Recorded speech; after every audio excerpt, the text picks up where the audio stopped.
can't eat all 16 of them. They are so rich. Like, they're good, but they are so freaking rich. It's ridiculous.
Hello, hedge funds.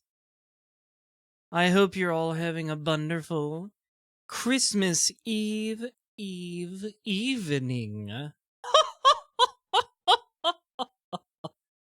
Hello. Hello, my wonderful hench buns, my beloved minions, my hard-working goons. I hope you're getting into the spirit of the season. I certainly am. Welcome, Manos, Gotetsu, and Frost Sheepy.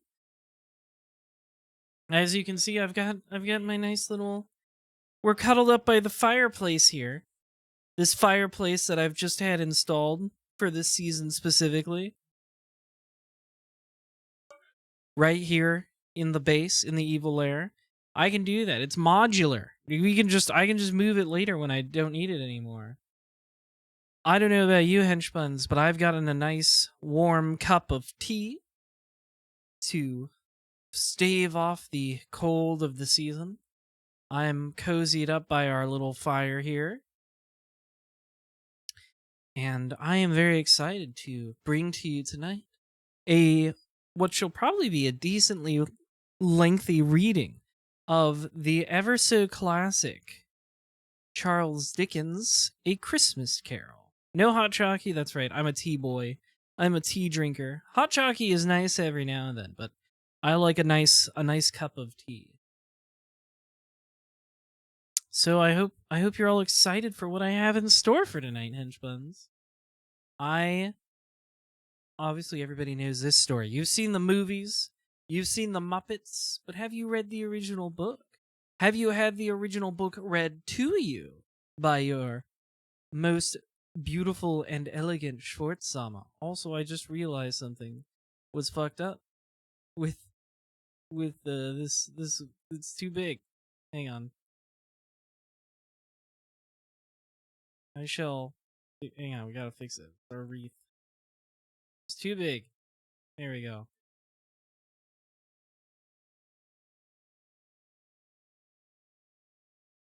We made the wreath too big. I had to resize it with my magic powers. But now it is hung properly over the fireplace. Yeah, there you go. Our wonderful little wreath. That hangs ever so gently over our fireplace that I've just had installed just for this stream. Won't that be nice? I also forgot to turn on. Here it goes. I also forgot to keep the music on this screen. That's okay. We're set. You know, I had to set up various things for this stream, but it's fixed now. Now you can listen to our calming, wintry music whilst I read to you. Are you excited, henchbuns? Are you looking forward to a nice little story time? I know I am. I think this will be fun. I really liked doing that reading of Edgar Allan Poe classics around Halloween, so I thought this would be fun too. I've got my little hat on. I've swapped the crown for another adornment today. Yeah, it'll be very cozy. I hope you're all bundled up under your blankets or in your jammas as we cozy up this evening for a nice little story. A story that I think I probably won't relate to at all or learn anything from as a miserly, greedy villain. I don't think there's anything I can learn from this story, but you know, it'll be an entertaining piece of fiction. All the same. So, what do you say, henchbuns? Do you wanna get started? Shall we get to it? Shall I pull out the book? I think we shall. Let me get this up here. Where's my... We should hop to it. I'm hopping to it right now. Here's my book. It's a little big. Hang on, I'm shrieking it with my magic power. I've got it here. I'm holding on to it. Holding on to my book. Wonderful. What's you know, henchbuns, this is nice and all, but I think I'm a little too far. I think I need to get nice and close so you can hear my voice more clearly as I read the story to you. So let me just scoot up a little bit here. Is that good? I think that's good. Let me get my glasses on, so my reading glasses. Let's say we turn down the lights a little. Very good. Yeah, turn down the lights as we read. So, Hedgebuns, if you would like to follow along with the story, the version of this Christmas carol that I am reading is found on Project Gutenberg. That's gutenberg.org. This is the ebook of A Christmas Carol by Charles Dickens. I am reading number 46. There's multiple links you can click on the Gutenberg project for page for A Christmas Carol. I am reading the one that's just number 46, which is the original first edition cover with original illustrations by John Leach. So if you would like to follow along, that is the exact version that I am reading. Why don't we just hop right to it, Henchbuns? How do I sound? Quickly before I begin, because obviously you want to be able to hear me reading. How do I sound compared to the music? Too loud? Too quiet? Is the music just right? Sounds good to you? Okay. That's what I like to hear. Very good. I want the music to be fairly quiet so it doesn't overpower me at any point. Obviously, because the whole reason you're here is to hear me reading. Excellent. There you go, fireplace. Fireplace.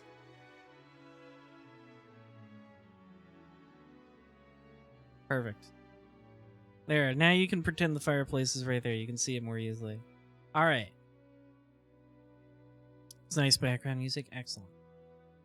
Let us begin, henchmen. This is A Christmas Carol by Charles Dickens, a ghost story of Christmas with illustrations by John Leach. Here's our preface. I have endeavored in this ghostly little book to raise the ghost of an idea, which shall not put my readers out of humor with themselves, with each other, with the season, or with me. May it haunt their houses pleasantly, and no one wish to lay it. Their faithful friend and servant, C.D., December 1843. Stave 1. Marley's Ghost. Marley was dead to begin with. There is no doubt whatever about that. The register of his burial was signed by the clergyman, the clerk, the undertaker, and the chief mourner. Scrooge signed it, and Scrooge's name was good upon change for anything he chose to put his hand to. Old Marley was as dead as a doornail. Mind, I don't mean to say that I know of my knowledge that there is what there is particularly dead about a doornail. I might have been inclined myself to regard a coffin nail as the deadest piece of ironmongery in the trade, but the wisdom of our ancestors is in this simile, and my unhallowed hands shall not disturb it, or the country's done for.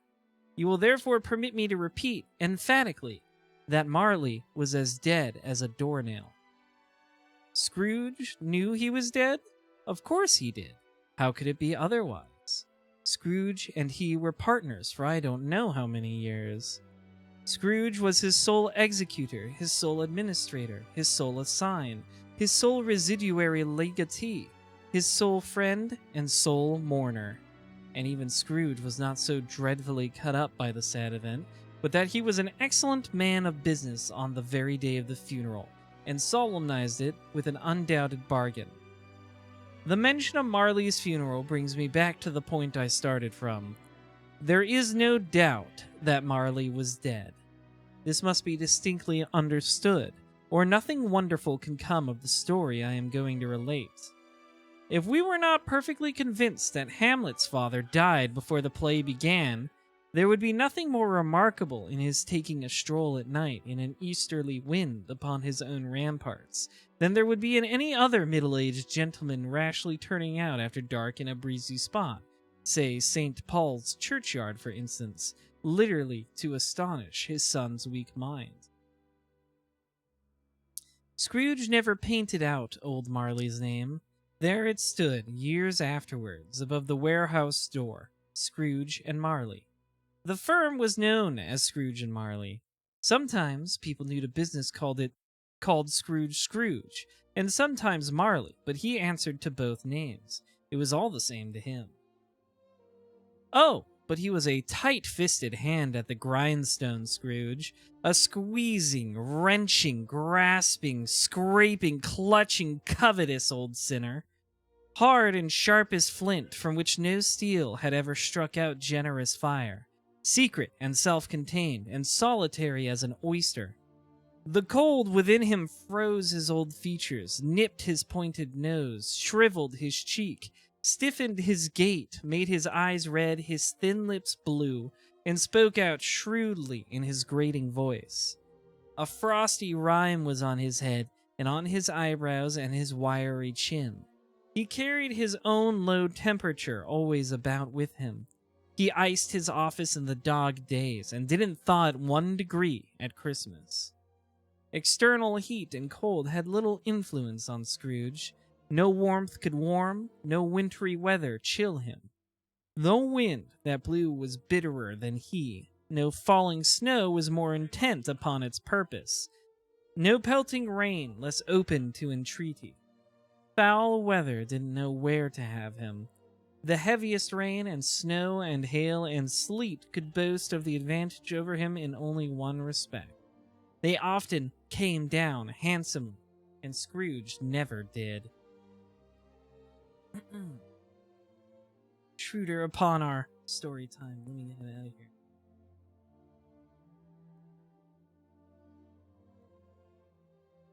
Sip of tea. Nobody ever stopped him in the street to say, with gladsome looks, "My dear Scrooge, how are you? When will you come to see me?" No beggars implored him to bestow a trifle. No children asked him what it was o'clock. No man or woman ever once in all his life inquired the way to such and such a place of Scrooge. Even the blind men's dogs appeared to know him, and when they saw him coming on, would tug their owners into doorways and up courts, and then would wag their tails as though they said, "No eye at all is better than an evil eye, dark master." But what did Scrooge care? It would be the very thing he liked, to edge his way along the crowded paths of life, warning all human sympathy to keep its distance, was what knowing ones call nuts to Scrooge. Once upon a time, of all the good days in the year on Christmas Eve, old Scrooge sat busy in his counting house. It was cold, bleak, biting weather, foggy withal, and he could hear the people in the court outside go wheezing up and down, beating their hands upon their breasts and stamping their feet upon the pavement stones to warm them. The city clocks had only just gone 3, but it was quite dark already. It had not been light all day, and candles were flaring in the windows of the neighboring offices like ruddy smears upon the palpable brown air. The fog came pouring in at every chink and keyhole, and was so dense without that although the court was of the narrowest, the houses opposite were mere phantoms. To see the dingy cloud come drooping down, obscuring everything, one might have thought that nature lived hard by and was brewing on a large scale. The door of Scrooge's counting house was open that he might keep his eye upon the clerk, who in a dismal little cell beyond, a sort of tank, was copying letters. Scrooge had a very small fire, but the clerk's fire was so very much smaller that it looked like one coal. But he couldn't replenish it, for Scrooge kept the coal box in his own room, and so surely as the clerk came in with the shovel, the master predicted that it would be necessary for them to part. Wherefore the clerk put on his white comforter and tried to warm himself at the candle, in which effort, not being a man of strong imagination, he failed. "A Merry Christmas, Uncle! God save you!" cried a cheerful voice. It was the voice of Scrooge's nephew, who came upon him so quickly that this was the first intimation he had of his approach. "Bah," said Scrooge. "Humbug." He had so heated himself with rapid walking in the fog and frost, this nephew of Scrooge's, that he was all in a glow. His face was ruddy and handsome, his eyes sparkled, and his breath smoked again. "Christmas a humbug, uncle," said Scrooge's nephew. "You don't mean that, I am sure." "I do," said Scrooge. "Merry Christmas. What right have you to be merry? What reason have you to be merry? You're poor enough." "Come then," returned the nephew gaily. "What right have you to be dismal? What right have you to be morose? You're rich enough." Scrooge, having no better answer ready on the spur of the moment, said "Bah" again, and followed up with "Humbug." "Don't be cross, uncle," said the nephew. "What else can I be?" returned the uncle, "when I live in such a world of fools as this? Merry Christmas! Out upon Merry Christmas! What's Christmas time to you but a time for paying bills without money? A time for finding yourself a year older but not an hour richer? A time for balancing your books and having every item in 'em round through a dozen a month presented dead against you?" "If I could work my will," said Scrooge indignantly, "every idiot who goes about with 'Merry Christmas' on his lips should be boiled with his own pudding and buried with a stake of holly through his heart. He should." "Uncle," pleaded the nephew. "Nephew," returned the uncle sternly, "keep Christmas in your own way, and let me keep it in mine." "Keep it!" repeated Scrooge's nephew. "But you don't keep it." Leave it alone, then," said Scrooge. Much good may it do to you. Much good it has ever done you." "There are many things from which I might have derived good, but by which I have not profited, I dare say," returned the nephew. "Christmas among the rest. But I am sure I have always thought of Christmas time, when it has come around, apart from the veneration due its sacred name and origin, if anything belonging to it can be apart from that, as a good time, a kind, forgiving, charitable, pleasant time. The only time I know of in the long calendar of the year when men and women seem by one consent to open their shut-up hearts freely, and to think of people below them as if they really were fellow passengers to the grave, and not another race of creatures bound on to other journeys. And therefore, uncle, though it has never put a scrap of gold or silver in my pocket, I believe that it has done me good and will do me good, and I say God bless it." The clerk in the tank involuntarily applauded. Becoming immediately sensible of the impropriety, he poked the fire and extinguished the last frail spark forever. "Let me hear another sound from you," said Scrooge, "and you'll keep your Christmas by losing your situation. You're quite a powerful speaker, sir," he added, turning to his nephew. "I wonder you don't go into Parliament." "Don't be angry, uncle. Come, dine with us tomorrow." Scrooge said that he would see him. Yes, indeed he did. He went the whole length of the expression, and said that he would see him in that extremity first. "But why?" cried Scrooge's nephew. "Why?" "Why did you get married?" said Scrooge. "Because I fell in love." "Because you fell in love," growled Scrooge, as if that were the only thing in the world more ridiculous than a Merry Christmas. "Good afternoon." "Nay, uncle, but you never came to see me before that happened. Why give it as a reason for not coming now?" "Good afternoon," said Scrooge. "I want nothing from you. I ask nothing of you. Why cannot we be friends?" "Good afternoon," said Scrooge. "I am sorry with all of my heart to find you so resolute. We've never had any quarrel to which I have been a party, but I have made the trial in homage to Christmas, and I'll keep my Christmas humor to the last. So a Merry Christmas, uncle." "Good afternoon," said Scrooge, "and a Happy New Year." "Good afternoon," said Scrooge. His nephew left the room without an angry word notwithstanding. He stopped at the outer door to bestow the greetings of the season on the clerk, who, cold as he was warmer than Scrooge, for he returned them cordially. "There's another fellow," muttered Scrooge, who overheard him. "My clerk, with 15 shillings a week, and a wife and family, talking about a Merry Christmas. I'll retire to Bedlam." This lunatic, in letting Scrooge's nephew out, had let 2 other people in. They were portly gentlemen, pleasant to behold, and now stood, with their hats off, in Scrooge's office. They had books and papers in their hands, and bowed to him. "Scrooge and Marley's, I believe," said one of the gentlemen, referring to his list. "Have I the pleasure of addressing Mr. Scrooge or Mr. Marley?" Mr. Marley has been dead these 7 years, Scrooge replied. He died 7 years ago, this very night. We have no doubt his liberality as well represented by his surviving partner, said the gentleman, presenting his credentials. It certainly was, for they had been two kindred spirits. At the ominous word liberality, Scrooge frowned and shook his head, and handed the credentials back. At this festive season of the year, Mr. Scrooge, said the gentleman, taking up a pen, it is more than usually desirable that we should make some slight provision for the poor and destitute, who suffer greatly at the present time. Many thousands are in want of common necessaries. Hundreds of thousands are in want of common comforts, sir. Are there no prisons? Asked Scrooge. Plenty of prisons, said the gentleman, laying down the pen again. And the union workhouses? Demanded Scrooge. Are they still in operation? They are, still, returned the gentleman. I wish I could say they were not. The treadmill and the poor law are in full vigor, then, said Scrooge. Both very busy, sir. Oh, I was afraid, from what you said at first, that something had occurred to stop them in their useful course, said Scrooge. I'm very glad to hear it.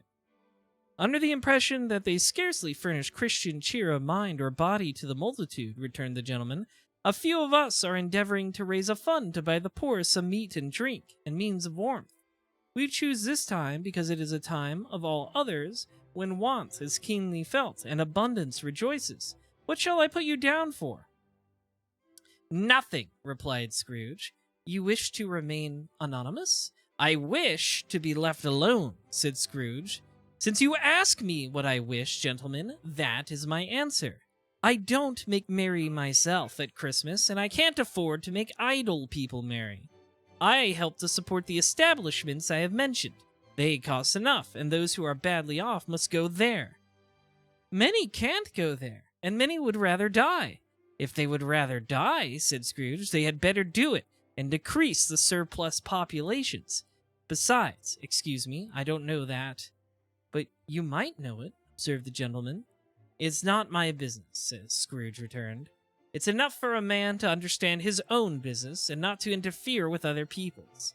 Mine occupies me constantly. Good afternoon, gentlemen. Seeing clearly that it would be useless to pursue their point, the gentleman withdrew. Scrooge resumed his labors with an improved opinion of himself and in a more facetious temper than was usual with him. Meanwhile, the fog and darkness thickened so that people ran about with flaring links, proffering their services to go before horses in carriage and conduct them on their way.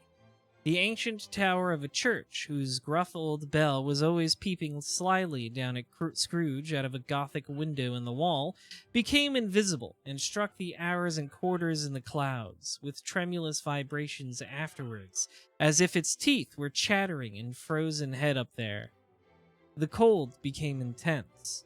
In the main street, at the corner of the court, some laborers were repairing the gas pipes, and had lighted a great fire in a brazier, round which a party of ragged men and boys were gathered, warming their hands and winking their eyes before the blaze in rapture. The water plug, left in solitude, its overflowing sullenly congealed and turned to misanthropic ice. The brightness of the shops where holly sprigs and berries crackled in the lamps heat of the windows made pale faces ruddy as they passed. Poulterers' and grocers' trades became a splendid joke, a glorious pageant with which it was next to impossible to believe that such dull principles as bargain and sale had anything to do. The Lord Mayor, in the stronghold of the mighty mansion house, gave orders to his 50 cooks and butlers to keep Christmas as a Lord Mayor's household should, and even the little tailor, whom he had fined 5 shillings on the previous Monday for being drunk and bloodthirsty in the streets, stirred up tomorrow's pudding in his garret, while his lean wife and the baby sallied out to buy the beef. Foggier yet, and colder, piercing, searching, biting cold. If the good Saint Dunstan had but nipped the evil spirit's nose with a touch of such weather as that, instead of using his familiar weapons, then indeed he would have roared to lusty purpose. The owner of one scant young nose, gnawed and mumbled by the hungry as cold as bones are gnawed by dogs, scooped down at Scrooge's keyhole to regale him with a Christmas carol, but at the first sound of God bless ye, merry gentlemen, may nothing you dismay. Scrooge seized the ruler with such energy of action that the singer fled in terror, leaving the keyhole to the fog in even more congenial frost. At length, the hour of shutting up the counting house arrived. With an ill will, Scrooge dismounted from his stool, and tacitly admitted the fact to the expectant clerk in the tank, who instantly snuffed his candle out and put on his hat. "You'll want all day tomorrow, I suppose," said Scrooge. "If quite convenient, sir." "It's not convenient," said Scrooge, "and it's not fair. If I was to stop half a crown for it, you'd think yourself ill-used, I'll be bound." The clerk smiled faintly.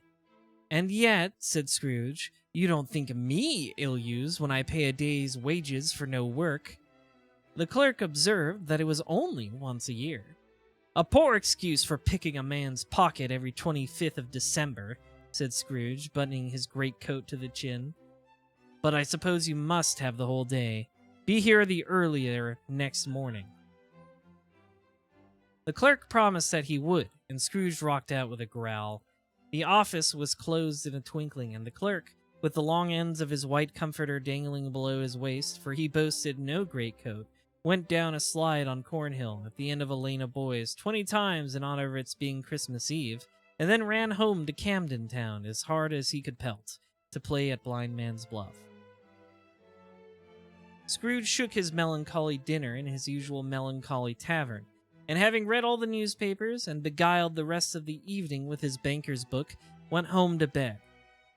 He lived in chambers which had once belonged to his deceased partner. There was a gloomy suite of rooms in a lowering pile of building up a yard, where it had so little business to be that one could scarcely help fancying it must have run there when it was a young house, playing at hide-and-seek with other houses and forgotten the way out again. It was old enough now and dreary enough, for nobody lived in it but Scrooge, the other rooms being all left out as offices. The yard was so dark that even Scrooge, who knew its every stone, was fain to grope with his hands. The fog and frost so hung about the black old gateway of the house that it seemed as if the genius of the weather sat in mournful meditation on the threshold.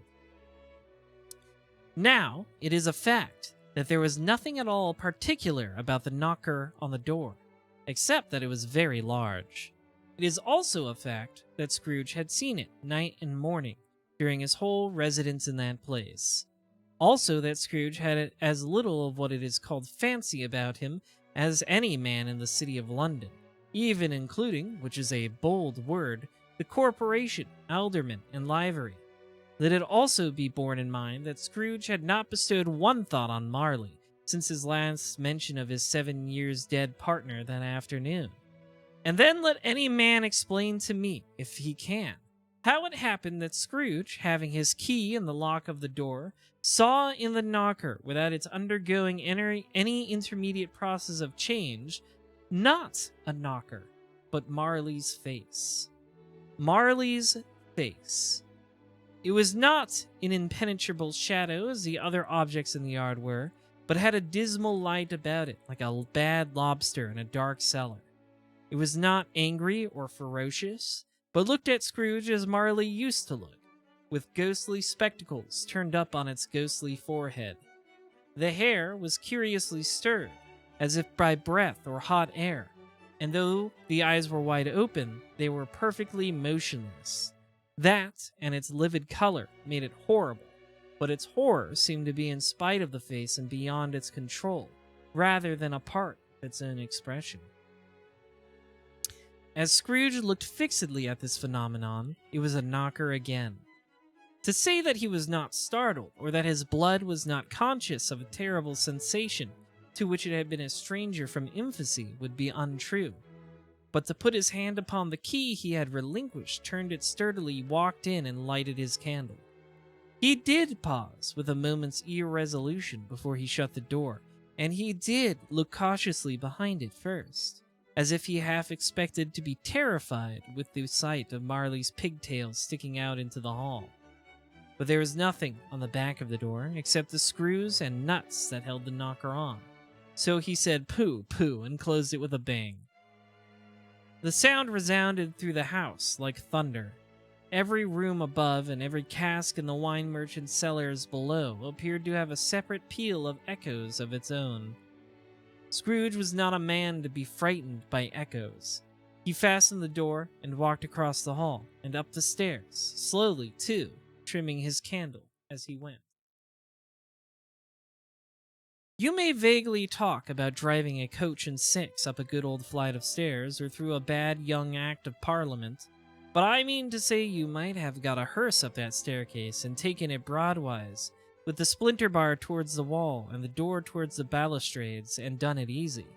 There was plenty of width for that, and room to spare, which is perhaps the reason why Scrooge thought he saw a locomotive hearse going on before him in the gloom. Half a dozen gas lamps out of the street wouldn't have lighted the entry too well, so you may suppose that it was pretty dark with Scrooge's dip. Up Scrooge went, not caring a button for that. Darkness is cheap, and Scrooge liked it. But before he shut his heavy door, he walked through his rooms to see that all was right. He had just enough recollection of the face to desire to do that. Sitting room, bedroom, lumber room, all as they should be. Nobody under the table, nobody under the sofa. A small fire in the grate, spoon and basin ready, and the little saucepan of gruel, Scrooge had a cold in his head, upon the hob. Nobody under the bed, nobody in the closet, nobody in his dressing gown, which was hanging up in a suspicious altitude against the wall. Lumber room as usual. Old fire guard, old shoes, 2 fish baskets, washing stand on 3 legs, and a poker. Quite satisfied, he closed his door and locked himself in. Double locked himself in, which was not his custom. Thus, secured against surprise, he took off his cravat, put on his dressing gown and slippers and his nightcap, and sat down before the fire to take his gruel. It was a very low fire indeed, nothing on such a bitter night. He was obliged to sit close to it and brood over it before he could extract the last sensation of warmth from such a handful of fuel. The fireplace was an old one, built by some Dutch merchant long ago, and paved all around with quaint Dutch tiles, designed to illustrate the scriptures. There were Cains and Abels, Pharaoh's daughters, queens of Sheba, angelic messengers descending through the air on clouds like feather beds, Abrahams, Belshazzars, apostles putting off to sea in butter boats, hundreds of figures to attract his thoughts, and yet that face of Marley, 7 years dead, came like the ancient prophet's rod and swallowed up the whole. If each smooth tile had been a blank at first, with power to shape some picture on its surface from the disjointed fragments of his thoughts, there would have been a copy of old Marley's head on every one. "Humbug!" said Scrooge, and walked across the room. After several turns, he sat down again. As he threw his head back in his chair, his glance happened to rest upon a bell, a disused bell that hung in the room, and communicated for some purpose now forgotten with a chamber in the highest story of the building. It was with great astonishment and with a strange, inexplicable dread that as he looked, he saw this bell begin to swing. It swung so softly in the outset that it scarcely made a sound, but soon it rang out loudly, and so did every bell in the house.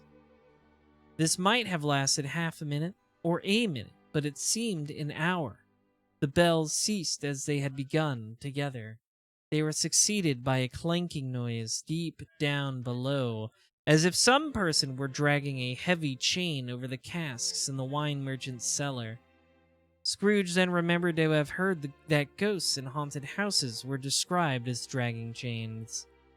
The cellar door flew open with a booming sound, and then he heard the noise much louder on the floors below, then coming up the stairs, then coming straight towards his door. "It's humbug still," said Scrooge. "I won't believe it." His color changed, though, then, when, without a pause, it came on through the heavy door, and passed into the room before his eyes. Upon its coming in, the dying flame leapt up as though it cried, "I know him, Marley's ghost!" and fell again. The same face, the very same. Marley in his pigtail, usual waistcoat, tights, and boots, the tassels on the latter bristling, like his pigtail and his coat skirts and the hair upon his head. The chain he drew was clasped about his middle. It was long and wound about him like a tail, and it was made, for Scrooge observed it closely, of cash boxes, keys, padlocks, ledgers, deeds, and heavy purses wrought in steel. His body was transparent, so that Scrooge, observing him and looking through his waistcoat, could see the 2 buttons on his coat behind. Scrooge had often heard it said that Marley had no bowels, but he had never believed it until now. No, nor did he believe it even now, though he looked the phantom through and through and saw it standing before him, though he felt the chilling influence of its death-cold eyes, and marked the very texture of the folded kerchief bound about its head and chin, which wrapper he had not observed before. He was still incredulous and fought against his senses. "How now?" said Scrooge, caustic and cold as ever. "What do you want with me?" "Much," said Marley's voice, no doubt about it. "Who are you?" "Ask me who I was." "Who were you then?" said Scrooge, raising his voice. "You're particular for a shade." He was going to say "to a shade," but substituted this as more appropriate. "In life, I was your partner, Jacob Marley." Can you sit down?" asked Scrooge, looking doubtfully at him. "I can." "Do it, then." Scrooge asked the question because he didn't know whether a ghost so transparent might find himself in a condition to take a chair, and felt that in the event of its being impossible, it might involve the necessity of an embarrassing explanation. But the ghost sat down on the opposite side of the fireplace, as if he were quite used to it. "You don't believe in me," observed the ghost. "I don't," said Scrooge. "What evidence would you have of my reality beyond that of your senses?" "I don't know," said Scrooge. "Why do you doubt your senses?" "Because," said Scrooge, "a little thing affects them. A slight disorder of the stomach makes them cheats. You may be an undigested bit of beef, a blot of mustard, a crumb of cheese, a fragment of an underdone potato. There's more of gravy than of grave about you, whatever you are." Scrooge was not much in the habit of cracking jokes, nor did he feel in his heart by any means waggish then. The truth is that he tried to be smart as a means of distracting his own attention and keeping down his terror, for the specter's voice disturbed the very marrow in his bones. To sit staring at those fixed, glazed eyes in silence for a moment would play, Scrooge felt, the very deuce with him. There was something very awful, too, in the specter's being provided with an infernal atmosphere of its own. Scrooge could not feel it himself, but this was clearly the case, for though the ghost sat perfectly motionless, its hair and skirts and tassels were still agitated as if by the hot vapor from an oven. "You see this toothpick?" said Scrooge, returning quickly to the charge, for the reason just aside, and wishing, though it were only for a second, to divert the vision's stony gaze from himself. "I do," replied the ghost. "You are not looking at it," said Scrooge. "But I see it," said the ghost, notwithstanding. "Well," returned Scrooge, "I have but to swallow this, and be for the rest of my days persecuted by a legion of goblins, all of my own creation. Humbug, I tell you! Humbug!" At this the spirit raised a frightful cry, and shook its chain with such a dismal and appalling noise that Scrooge held on tight to his chair, to save himself from falling in a swoon. But how much greater was his horror when the phantom, taking off the bandage round its head, as if it were too warm to wear indoors, its lower jaw dropped down upon its breast. Scrooge fell upon his knees and clasped his hand before his face. "Mercy," he said. "Dreadful apparition, why do you trouble me?" "Man of the worldly mind," replied the ghost, "do you believe in me or not?" "I do," said Scrooge. "I must. But why do spirits walk the earth, and why do they come to me?" "It is required of every man," the ghost returned, "that the spirit within him should walk abroad among his fellow men, and travel far and wide, and if that spirit goes not forth in life, it is condemned to do so after death. It is doomed to wander through the world. Oh, woe is me! And witness what it cannot share, but might have shared on earth and turned to happiness." Again the specter raised a cry and shook its chain, wrung its weird shadowy hands. "You are fettered," said Scrooge, trembling. "Tell me why."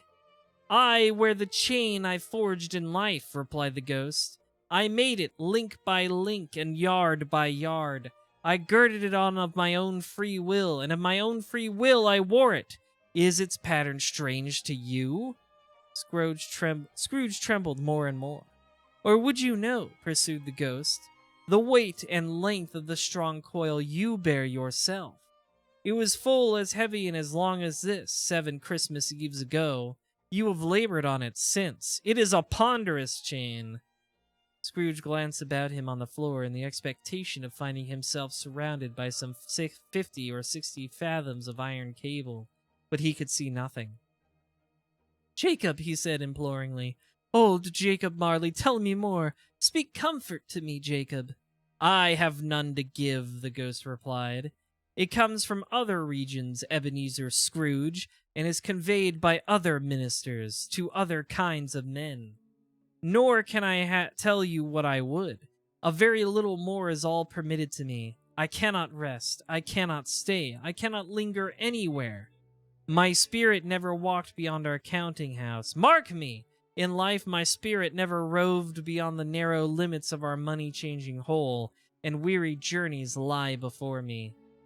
It was a habit with Scrooge, whenever he became thoughtful, to put his hands in his breeches pockets. Pondering on what the ghost had said, he did so now, but without lifting up his eyes or getting off his knees. "You must have been very slow about it, Jacob," Scrooge observed, in a businesslike manner, though with humility and deference. "Slow!" the ghost repeated. 7 years dead," mused Scrooge, "and traveling all the time." "The whole time," said the ghost. "No rest, no peace, incessant torture of remorse." "You traveled fast?" said Scrooge. "On the wings of the wind," replied the ghost. "You might have got over a great quantity of ground in 7 years," said Scrooge. The ghost, on hearing this, set up another cry, and clanked its chain so hideously in the dead silence of the night that the ward would have been justified in indicting it for a nuisance. "Oh, captive bound and double ironed!" cried the phantom. "Not to know that ages of incessant labor by immortal creatures for this earth may pass into eternity before the good of which it is susceptible is all developed. Not to know that any Christian spirit working kindly in its little sphere, whatever it may be, will find its mortal life too short for its vast means of usefulness. Not to know that no space of regret can make amends for one's life's opportunity misused. Yet such was I. Oh, such was I!" "But you are always a good man of business, Jacob," faltered Scrooge, who now began to apply this to himself. "Business!" cried the ghost, wringing its hands again. "Mankind was my business. The common welfare was my business. Charity, mercy, forbearance, and benevolence were all my business. The dealings of my trade were but a drop of water in the comprehensive ocean of my business." It held up its chain at arm's length, as if that were the cause of all its unveiling grief, and flung it heavily upon the ground again. "At this time of the rolling year," the spectre said, "I suffer most. Why did I walk through crowds of fellow beings with my eyes turned down, and never raise them to that blessed star which led the wise men to a poor abode? Were there no poor homes to which its light would have conducted me?" Scrooge was very much dismayed to hear the spectre going on at this rate, and began to quake exceedingly.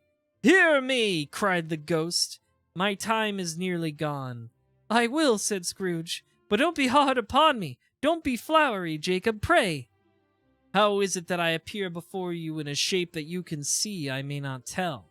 I have sat invisible beside you many and many a day." It was not an agreeable idea. Scrooge shivered and wiped the perspiration from his brow. "That is no light part of my penance," pursued the ghost. "I am here tonight to warn you that you have yet a chance and hope of escaping my fate. A chance and hope of my procuring Ebenezer." "You were always a good friend to me," said Scrooge. "Thank ye." "You will be haunted," resumed the ghost. by 3 spirits. Scrooge's countenance fell almost as low as the ghost's had done. "Is that the chance and hope you mentioned, Jacob?" he demanded in a faltering voice. "It is." I think I'd rather not," said Scrooge. "Without their visits," said the ghost, "you cannot hope to shun the path I tread. Expect the first tomorrow, when the bell tolls 1. "Couldn't I take 'em all at once and have it over, Jacob?" hinted Scrooge. "Expect the second on the next night at the same hour. The third upon the next night when the last stroke of 12 has ceased to vibrate. Look to see me no more, and look that, for your own sake, you remember what has passed between us." When it had said these words, the spectre took its wrapper from the table and bound it round its head as before. Scrooge knew this by the smart sound its teeth made when the jaws were brought together by the bandage. He ventured to raise his eyes again, and found his supernatural visitor confronting him in an erect attitude, with its chain wound over and about its arm. The apparition walked backwards from him, and at every step it took, the window raised itself a little, so that when the spectre reached it, it was wide open. It beckoned to Scrooge to approach, which he did. When they were within 2 paces of each other, Marley's ghost held up its hand, warning him to come no nearer. Scrooge stopped. Not so much in obedience as in surprise and fear, for on the raising of the hand he became sensible of confused noises in the air, incoherent sounds of lamentation and regret, wailings inexpressibly sorrowful and self-accusatory. The spectre, after listening for a moment, joined in on the mournful dirge and floated out upon the bleak, dark night. Scrooge followed to the window, desperate in his curiosity. He looked out. The air was filled with phantoms, wandering hither and thither in restless haste, and moaning as they went. Every one of them wore chains like Marley's ghost. Some few, they might be guilty governments, were linked together. None were free. Many had been personally known to Scrooge in their lives. He had been quite familiar with one old ghost in a white waistcoat, with a monstrous iron safe attached to its ankle, who cried piteously at being unable to assist a wretched woman with an infant, whom it saw below upon a doorstep. The misery with them all was, clearly, that they sought to interfere, for good, in human matters, and had lost the power forever. Whether these creatures faded into mist, or mist enshrouded them, he could not tell, but they and their spirit voices faded together, and the night became as it had been when he walked home. Scrooge closed the window and examined the door by which the ghost had entered. It was double-locked, as he had locked it with his own hands, and the bolts were undisturbed. He tried to say "Humbug," but stopped at the first syllable, hum. And being from the emotion he had undergone, or the fatigues of the day, or his glimpse of the invisible world, or the dull conversation of the ghost, or the lateness of the hour, much in need of repose, went straight to bed, without undressing, and fell asleep upon the instant. That's the end of part 1. I'm going to take a sippy of water. I have a bottle of water prepared, because I'm doing a lot of voice.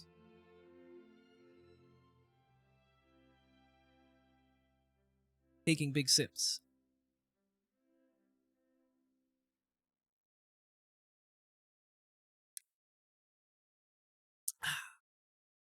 Refreshing my throat, getting myself nice and limber and lubricated once more.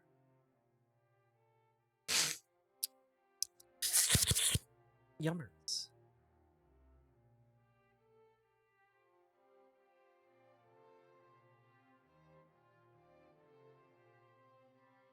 Okay.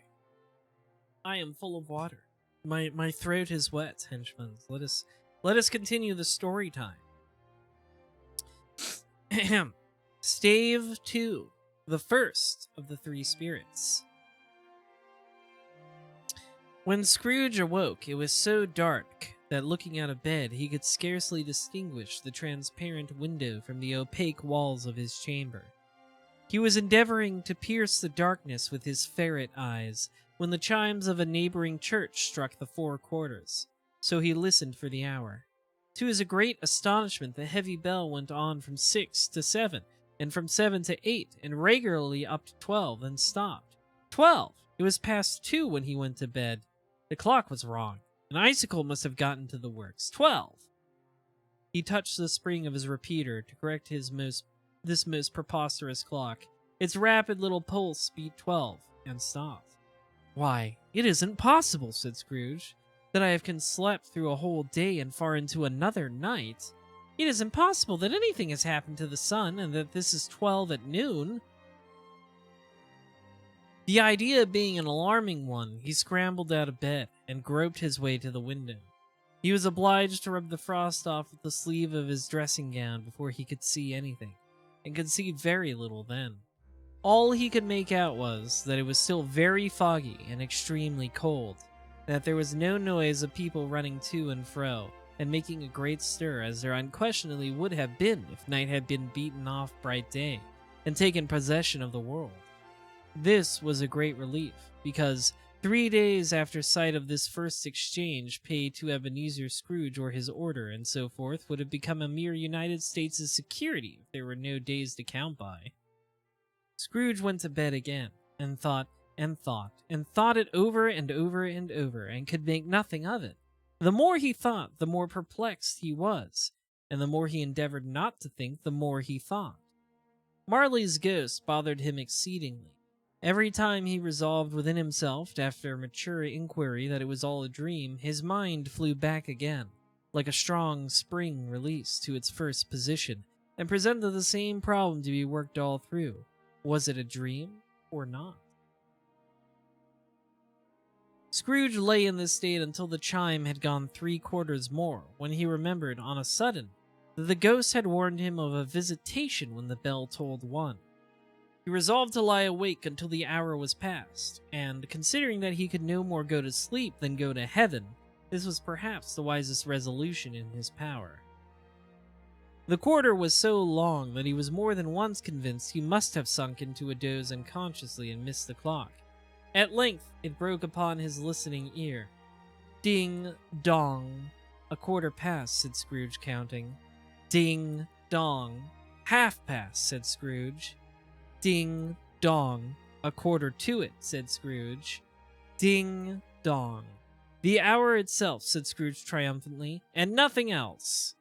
He spoke before the hour bell sounded, which it now did with a deep, dull, hollow, melancholy 1. Light flashed up in the room upon the instant, and the curtains of his bed were drawn.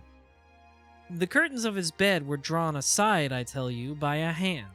Not the curtains at his feet, nor the curtains at his back, but those to which his face was addressed. The curtains of his bed were drawn aside, and Scrooge, starting up into a half-recumbent attitude, found himself face to face with the unearthly visitor who drew them, as close to it as I am now to you, and I am standing in the spirit at your elbow.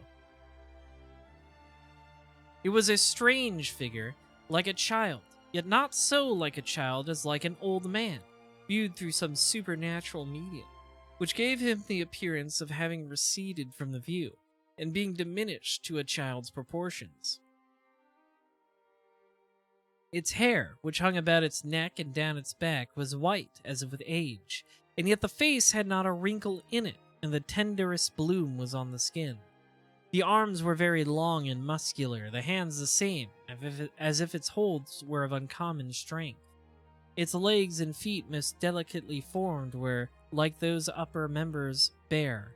It wore a tunic of the purest white, and round its waist was bound a lustrous belt, the sheen of which was beautiful. It held a branch of fresh green holly in its hand, and, in singular contradiction of that wintry emblem, had its dress trimmed with summer flowers.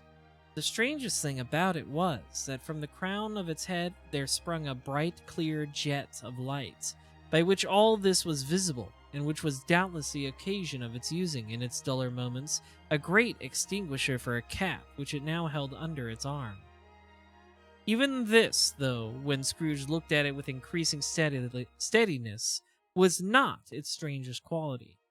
For as its belt sparkled and glittered now in one part and now in another, and what was light one instant at another time was dark, so the figure itself fluctuated in its distinctness, being now a thing with one arm, and now with one leg, now with 20 legs, now a pair of legs without a head, now a head without a body, of which dissolving parts no outline would be visible in the dense gloom wherein they melted away.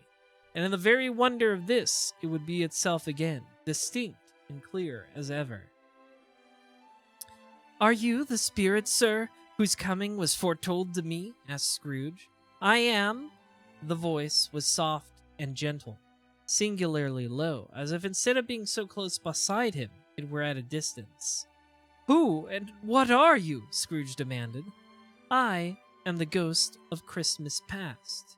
"Long past?" inquired Scrooge, observant of its dwarfish stature. "No, your past." Perhaps Scrooge could not have told anybody why, if anybody could have asked him, but he had a special desire to see the spirit in his cap, and begged him to be covered. "What!" exclaimed the ghost. "Would you so soon put out with worldly hands the light I give? Is it not enough that you are one of those whose passions made this cap, and forced me through whole trains of years to wear it low upon my brow?" Scrooge reverently disclaimed all intention to offend or any knowledge of having willfully bonneted the spirit of any period of his life. He then made bold to inquire what business brought him there. "Your welfare," said the ghost. Scrooge expressed himself much obliged, but could not help think that a night of unbroken rest would have been more conducive to that end. The spirit must have heard him thinking, for it said immediately, "Your reclamation, then. Take heed." It put out its strong hand as it spoke, and clasped him gently by the arm. "Rise, and walk with me." It would have been in vain for Scrooge to plead that the weather and the hour were not adapted to pedestrian purposes. That bed was warm, and the thermometer a long way below freezing. That he was clad but lightly in his slippers, dressing gown, and nightcap, and that he had a cold upon him at that time. The grasp, though gentle as a woman's hand, was not to be resisted. He rose, but finding that the spirit made towards the window, clasped his robe in supplication. "I am immortal," Scrooge remonstrated, "and liable to fall." "Bear but a touch of my hand there," said the spirit, laying it upon his heart, "and you shall be upheld in more than this." As the words were spoken, they passed through the wall, and stood upon an open country road, with fields on either hand. The city had entirely vanished. Not a vestige of it was to be seen. The darkness and the mist had vanished with it, for it was a clear, cold winter day, with snow upon the ground. "Good heaven!" said Scrooge, clasping his hands together as he looked about him. "I was bred in this place. I was a boy here." The spirit gazed upon him mildly. Its gentle touch, though it had been light and instantaneous, appeared still present to the old man's sense of feeling. He was conscious of 1,000 odors floating in the air, each one connected with 1,000 thoughts and hopes and joys and cares long, long forgotten. "Your lip is trembling," said the ghost. "And what is that upon your cheek?" Scrooge muttered, with an unusual catching in his voice, that it was a pimple, and begged the ghost to lead him where he would. "You recollect the way?" inquired the spirit. "Remember it!" cried Scrooge with fervor. "I could walk it blindfold." "Strange to have forgotten it for so many years," observed the ghost. "Let us go on." They walked along the road, Scrooge recognizing every gate and post and tree, until a little market town appeared in the distance, with its bridge, its church, and winding river. Some shaggy ponies now were seen trotting towards them with boys upon their backs, who called to other boys in country gigs and carts driven by farmers. All these boys were in great spirits, and shouted to each other until the broad fields were so full of merry music that the crisp air laughed to hear it. "These are but shadows of the things that have been," said the ghost. "They have no consciousness of us." The jocund travelers came on, and as they came, Scrooge knew and named them every one.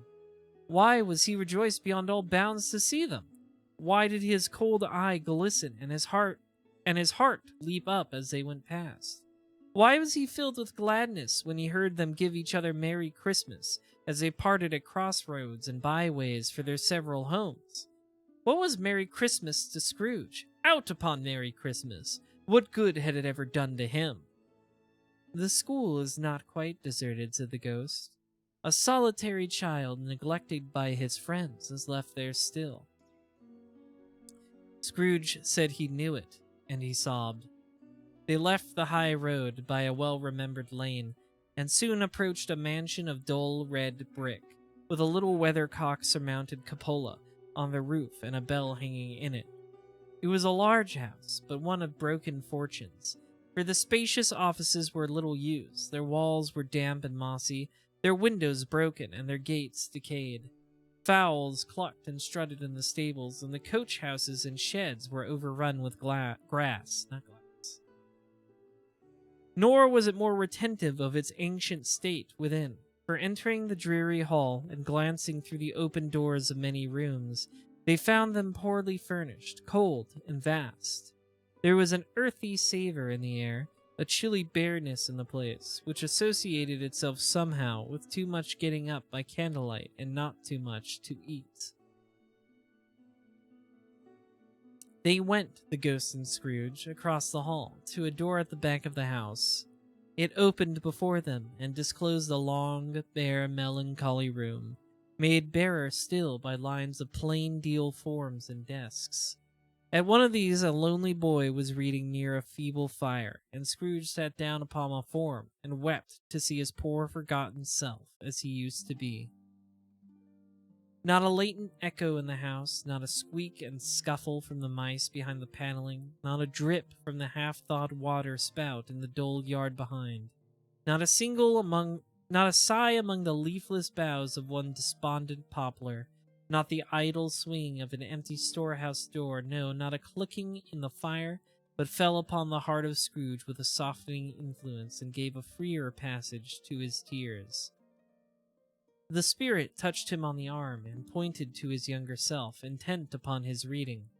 Suddenly a man in foreign garments, wonderfully real and distinct to look at, stood outside the window with an axe stuck in his belt and leading by the bridle an ass laden with wood. "Why, it's Ali Baba!" Scrooge exclaimed in ecstasy. "It's a dear old honest Ali Baba. Yes, yes, I know. One Christmas time, when yonder solitary child was left here all alone, he did come, for the first time, just like that. Poor boy, and Valentine," said Scrooge, "and his wild brother, Orson, there they go. And what's his name, who was put down in his drawers asleep at the gate of Damascus, don't you see him? And the Sultan's groom turned upside down by the genie, there he is upon his head. Serve him right, I'm glad of it. What business had he to be married to the princess?" To hear Scrooge expending all the earnestness of his nature on such subjects in a most extraordinary voice between laughing and crying, and to see his heightened and excited face, would have been a surprise to his business friends in the city, indeed. "There's the parrot!" cried Scrooge. "Green body and yellow tail, with a thing like lettuce growing out of the top of his head. There he is!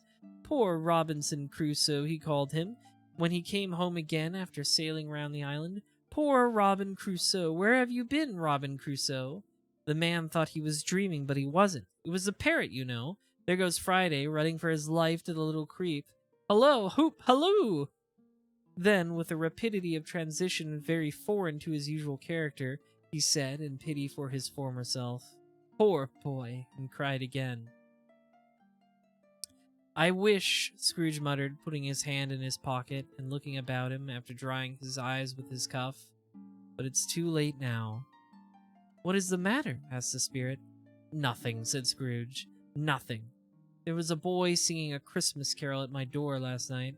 I should like to have given him something, that's all." The ghost smiled thoughtfully and waved its hand, saying as it did so, "Let us see another Christmas." Scrooge's former self grew larger at the words, and the room became a little darker and more dirty. The panels shrunk, the windows cracked, fragments of plaster fell out of the ceiling, and the naked laths were showed instead.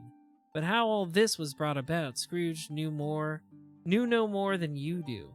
He only knew that it was quite correct, that everything had happened so, that there he was, alone again, when all the other boys had gone home from the jolly holidays. He was not reading now, but walking up and down despairingly. Scrooge looked at the ghost and with a mournful shaking of his head glanced anxiously towards the door. It opened, and a little girl, much younger than the boy, came darting in, and putting her arms about his neck and often kissing him, addressed him as her dear, dear brother. "I've come to bring you home, dear brother," said the child, clapping her tiny hands and bending down to laugh. "To bring you home, home, home." "Home, little Fan?" returned the boy. "Yes," said the child, brimful of glee. "Home for good and all. Home for ever and ever. Father is so much kinder than he used to be. That home's like heaven.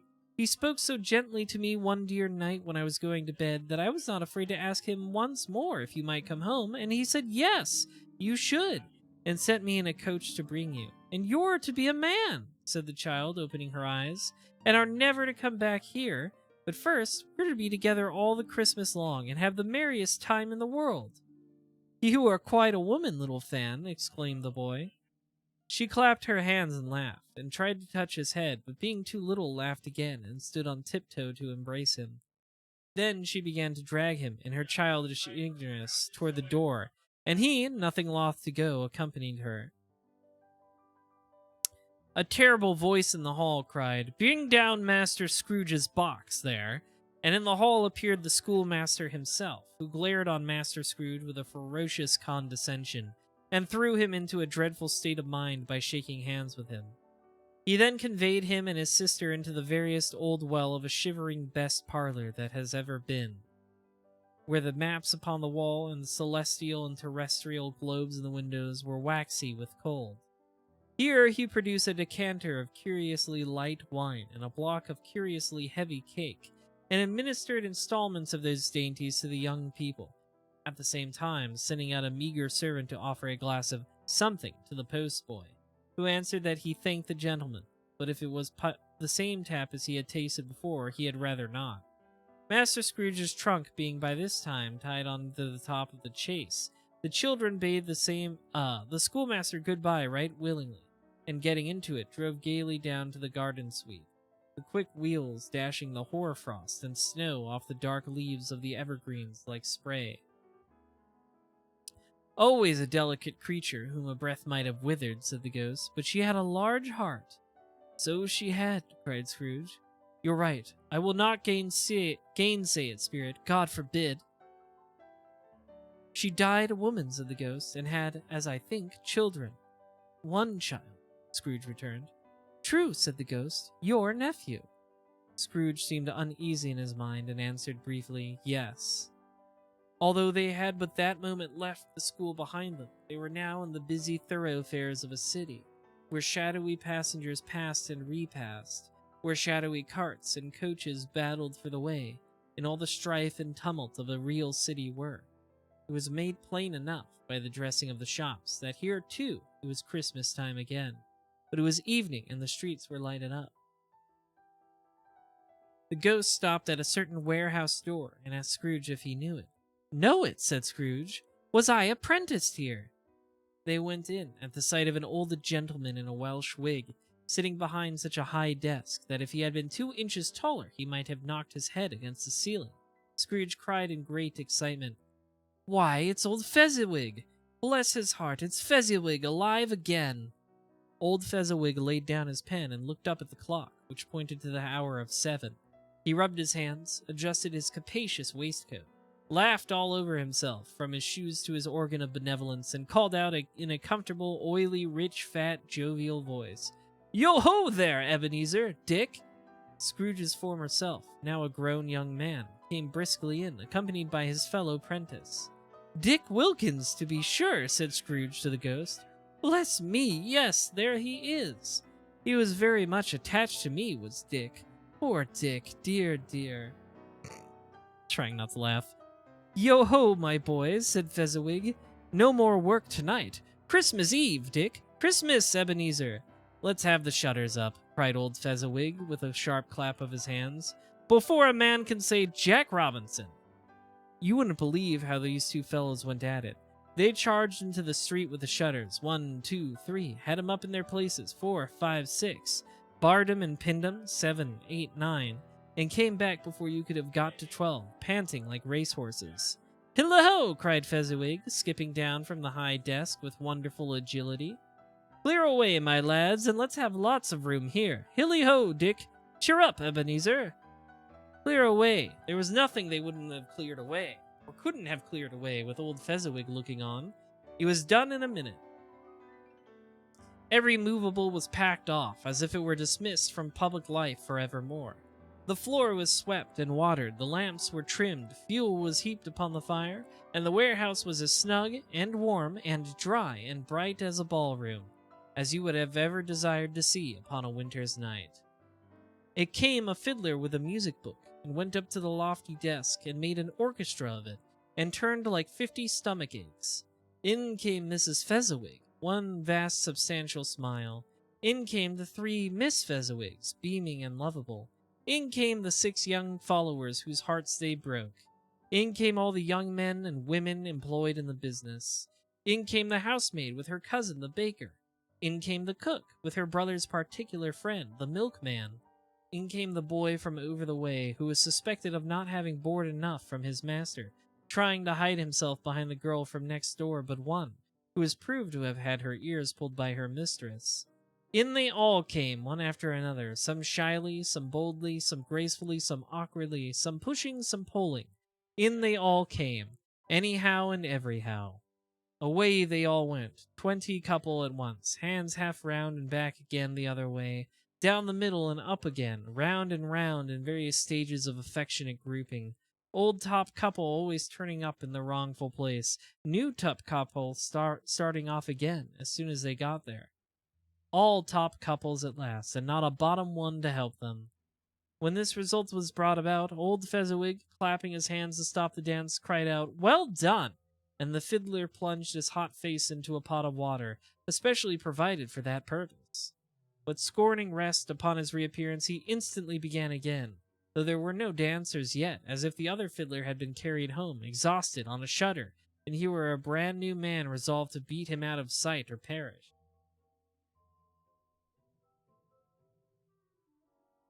Need more water. Ahem.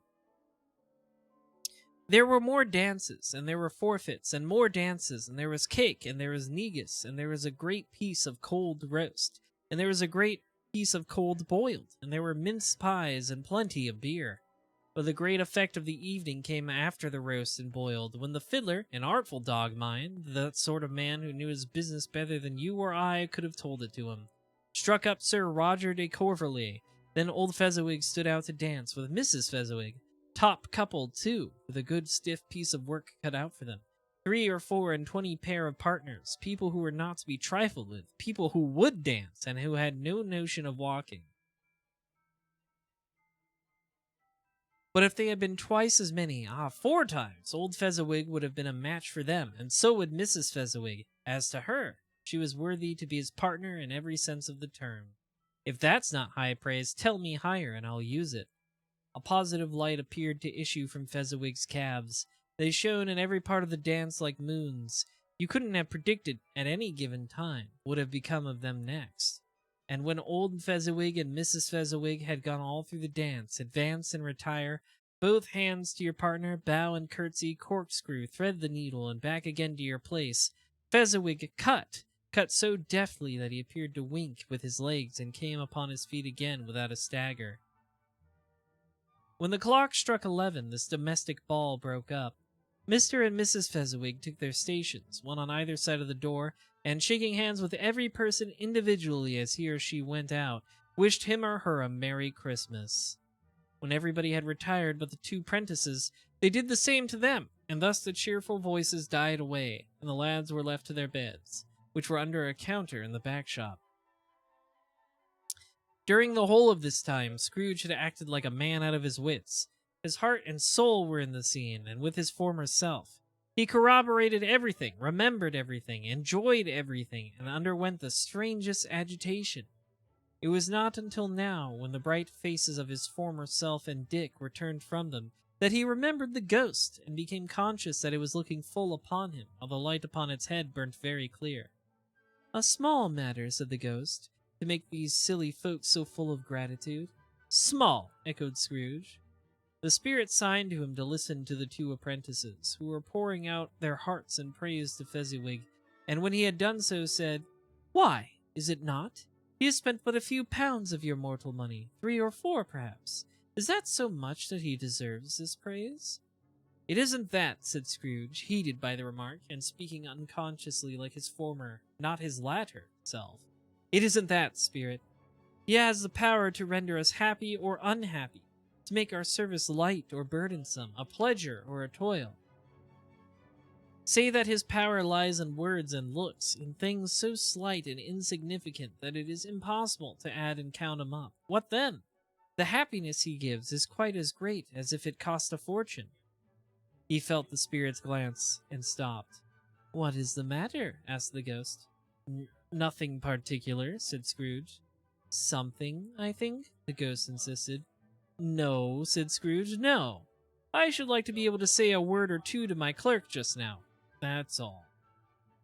His former self turned down the lamps as he gave utterance to the wish, and Scrooge and the ghost again stood by side in the open air. "My time grows short," observed the spirit. "Quick!" This was not addressed to Scrooge, or to any one whom he could see, but it produced an immediate effect, for again Scrooge saw himself. He was older now, a man in the prime of his life. His face had not the harsh and rigid lines of later years, but it had begun to wear the signs of care and avarice. There was an eager, greedy, restless motion in the eye, which showed the passion that had taken root, and where the shadow of the growing tree would fall. He was not alone, but sat by the side of a fair young girl in a mourning dress, in whose eyes were wet. There were tears, which sparkled in the light that shone out of the ghost of Christmas past. "It matters little," she said softly, "to you, very little. Another idol has displaced me, and if it can cheer and comfort you in time to come, as I would have tried to do, I have no just cause to grieve." "What idol has displaced you?" he rejoined. "A golden one." "This is the even-handed dealing of the world," he said. "There is nothing on which it is so hard as poverty, and there is nothing it professes to condemn with such severity as the pursuit of wealth." "You fear the world too much," she answered gently. "All your other hopes have merged into the hope of being beyond the chance of its sordid reproach. I have seen your nobler aspirations fall off one by one, until the master passion, gain, engrosses you. Have I not?" "What then?" he retorted. "Even if I have grown so much wiser, what then? I am not changed towards you." She shook her head. "Am I?" "Our contract is an old one. It was made when we were both poor and content to be so, until, in good season, we could improve our worldly fortune by our patient industry. You are changed. When it was made, you were another man." "I was a boy," he said impatiently.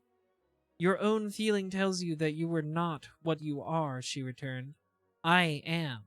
That which promised happiness when we were one in heart is fraught with misery now that we are two. How often and how keenly I have thought of this, I will not say. It is enough that I have thought of it and can release you. Have I ever sought release? In words? No, never. In what, then? In a changed nature, in an altered spirit, in another atmosphere of life, another hope as its great end, in everything that made my love of any worth or value in your sight. If this had never been between us," said the girl, looking mildly but with steadiness upon him, "tell me, would you seek me out and try to win me now? Ah, no." He seemed to yield to the justice of this supposition, in spite of himself, but he said with a struggle, "You think not?" "I would gladly think otherwise if I could," she answered. "Heaven knows! When I have learned a truth like this, I know how strong and irresistible it must be. But if you were free today, tomorrow, yesterday, can I believe that you would choose a powerless girl, you who in your very confidence with her weigh everything by gain? Or, choosing her, if for a moment you were false enough to your one guiding principle to do so, do I not know that your repentance and regret would surely follow? I do, and I release you, with a full heart, for the love of him you once were." He was about to speak, but with her head turned from him, she resumed. "You may. The memory of what is past half makes me hope you will. have pain in this. A very, very brief time, and you will dismiss the recollection of it gladly as an unprofitable dream, from which it happened well that you awoke. May you be happy in the life you have chosen. She left him, and they parted. Spirit, said Scrooge, show me no more. Conduct me home. Why do you delight to torture me? One shadow more, exclaimed the ghost. No more, cried Scrooge, no more. I don't wish to see it. Show me no more. Breakup of the century. But the relentless ghost pinioned him in both his arms and forced him to observe what happened next. They were in another scene and place, a room, not very large or handsome, but full of comfort. Near to the winter fire sat a beautiful young girl, so like the last that Scrooge believed it was the same, until he saw her, now a comely matron, sitting opposite her daughter. The noise in the room was perfectly tumultuous, for there were more children there than Scrooge in his agitated state of mind could count. And unlike the celebrated herd in the poem, they were not 40 children conducting themselves like one, but every child was conducting itself like 40. The consequences were uproarious beyond belief, but no one seemed to care. On the contrary, the mother and daughter laughed heartily and enjoyed it very much, and the latter, soon beginning to mingle in the sports, got pillaged by the young brigands most ruthlessly. What would I not have given to be one of them, though I never could have been so rude? No, no, I wouldn't for the wealth of all the world have crushed that braided hair and torn it down, and for the precious little shoe I wouldn't have plucked it off, God bless my soul, to save my life. As to measuring her waist in sport, as they did, bold young brood, I couldn't have done it. I should have expected my arm to have grown around its for a punishment and never come straight again. And yet I should have clearly liked, I own, to have touched her lips, to have questioned her, that she might have opened them, to have looked upon the lashes of her downcast eyes, and never raised a blush, to have let loose waves of hair, an inch of which would be a keepsake beyond price. In short, I should have liked, I do confess, to have the lightest license of a child, and yet to have been man enough to know its value. But now a knocking at the door was heard, and such a rush immediately ensued that she with laughing face and plundered dress was borne towards it, the center of a flushed and boisterous group, just in time to greet the father, who came home attended by a man laden with Christmas toys and presents. Then the shouting and the struggling and the onslaught that was made on the defenseless porter, the scaling him with chairs for ladders to dive into the pockets, to spoil wonder and delight with which the development of every package was received. The terrible announcement that the baby had been taken in the act of putting a doll's frying pan into his mouth. It was more than suspected of having swallowed a fictitious turkey glued on a wooden platter. The immense relief of finding this a false alarm. The joy and gratitude and ecstasy. They are all indescribable alike. It is enough that by degrees the children and their emotions got out of the parlor, and by one stair at a time up to the top of the house, where they went to bed and so subsided. And now Scrooge looked on more attentively than ever, when the master of the house, having his daughter leaning fondly on him, sat down with her and her mother at his own fireside. And when he thought that such another creature, quite as graceful and as full of promise, might have called him father, and been a springtime in the haggard winter of his life, his sight grew very dim indeed. Belle, said the husband, turning to his wife with a smile, I saw an old friend of yours this afternoon. Who was it? Guess. How can I? Tut, don't I know? She added in the same breath, laughing as he laughed. Mr. Scrooge. Mr. Scrooge it was. I passed his office window, and as it was not shut up, and he had a candle inside, I could scarcely help seeing him. His partner lies upon the point of death, I hear, and there he sat alone. Quite alone in the world, I do believe. Spirit, said Scrooge in a broken voice, remove me from this place. I told you there were shadows of the things that have been, said the ghost. That they are what they are. Do not blame me. Remove me, Scrooge exclaimed. I cannot bear it. He turned upon the ghost, and seeing that it looked upon him with a face, in which some strange way there were fragments of all the faces it had shown him, wrestled with it. Leave me! Take me back! Haunt me no longer! In the struggle, if that can be called a struggle, in which the ghost, with no visible resistance on its own part, was undisturbed by any effort of its adversary, Scrooge observed that its light was burning high and bright, and dimly connecting that with its influence over him, he seized the extinguisher cap, and by a sudden action pressed it down upon its head. The spirit dropped beneath it, so that the extinguisher covered its whole form. But though Scrooge pressed it down with all his force, he could not hide the light, which streamed from under it in an unbroken flood upon the ground. He was conscious of being exhausted and overcome by an irresistible drowsiness, and further, of them being in his own bedroom. He gave the cap a parting squeeze, in which his hand relaxed, and had barely time to reel to bed before he sank into a heavy sleep. That's the end of part 2.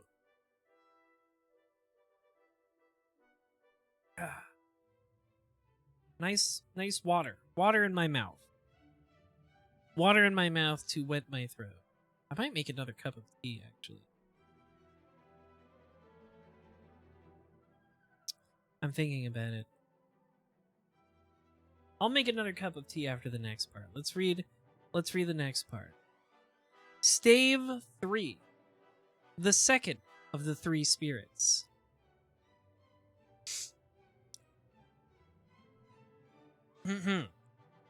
Awakening in the middle of a prodigiously tough snore, and sitting up in bed to get his thoughts together, Scrooge had no occasion to be told that the bell was again upon the stroke of 1.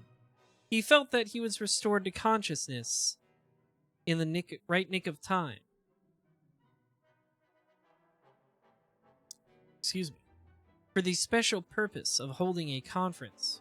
Good evening, Blasitron. A conference with the second messenger dispatched to him through Jacob Marley's intervention. But finding that he had turned uncomfortably cold when he began to wonder which of his curtains this new spectre would draw back, he put them every one aside with his own hands, and lying down again, established a sharp lookout all around the bed. For he wished to challenge the spirit on the moment of its appearance, and did not wish to be taken by surprise and made nervous. Gentlemen of the free and easy sort, who plume themselves on being acquainted with a move or two, and being usually equal to the time of day, express the wide range of their capacity for adventure by observing that they are good for anything from pitch and toss to manslaughter, between which opposite extremes, no doubt, there lies a tolerably wide and comprehensive range of subjects. Without venturing for Scrooge quite as heartily as this, I don't mind calling on you to believe that he was ready for a good broad field of strange appearances, and that nothing between a baby and a rhinoceros would have been astonished him very much. Now, being prepared for almost anything, he was not by any means prepared for nothing, and consequently, when the bell struck 1 and no shape appeared, he was taken with a violent fit of trembling. It's kind of loud. I gotta turn it down again. 5 minutes, 10 minutes, a quarter of an hour went by, yet nothing came. All this time he lay upon his bed, the very core and center of a blaze of ruddy light, which streamed upon it when the clock proclaimed the hour, and which, being only light, was more alarming than a dozen ghosts, as he was powerless to make out what it meant, or would be at, and was sometimes apprehensive that he might be at that very moment an interesting case of spontaneous combustion, without having the consolation of knowing it. At last, however, he began to think, as you or I would have thought at first, for it is always the person not in the predicament who knows what ought to have been done in it, and would unquestionably have done it too. At last, I say, he began to think the source and secret of this ghostly light might be in the adjoining room, from whence, on further tracing it, it seemed to shine. This idea taking full possession of his mind, he got up softly and shuffled in his slippers at the door. The moment Scrooge's hand was on the lock, a strange voice called him by his name and bade him enter. He obeyed. It was his own room, there was no doubt about that, but it had undergone a surprising transformation. The walls and ceiling were so hung with living green that it looked like a perfect grove, from every part of which bright gleaming berries glistened. The crisp leaves of holly, mistletoe, and ivy reflected back the light, as if so many little mirrors had been scattered there, and such a mighty blaze went roaring up the chimney as that dull petrification of the hearth had never known in Scrooge's time, or Marley's, or for many and many a winter season gone.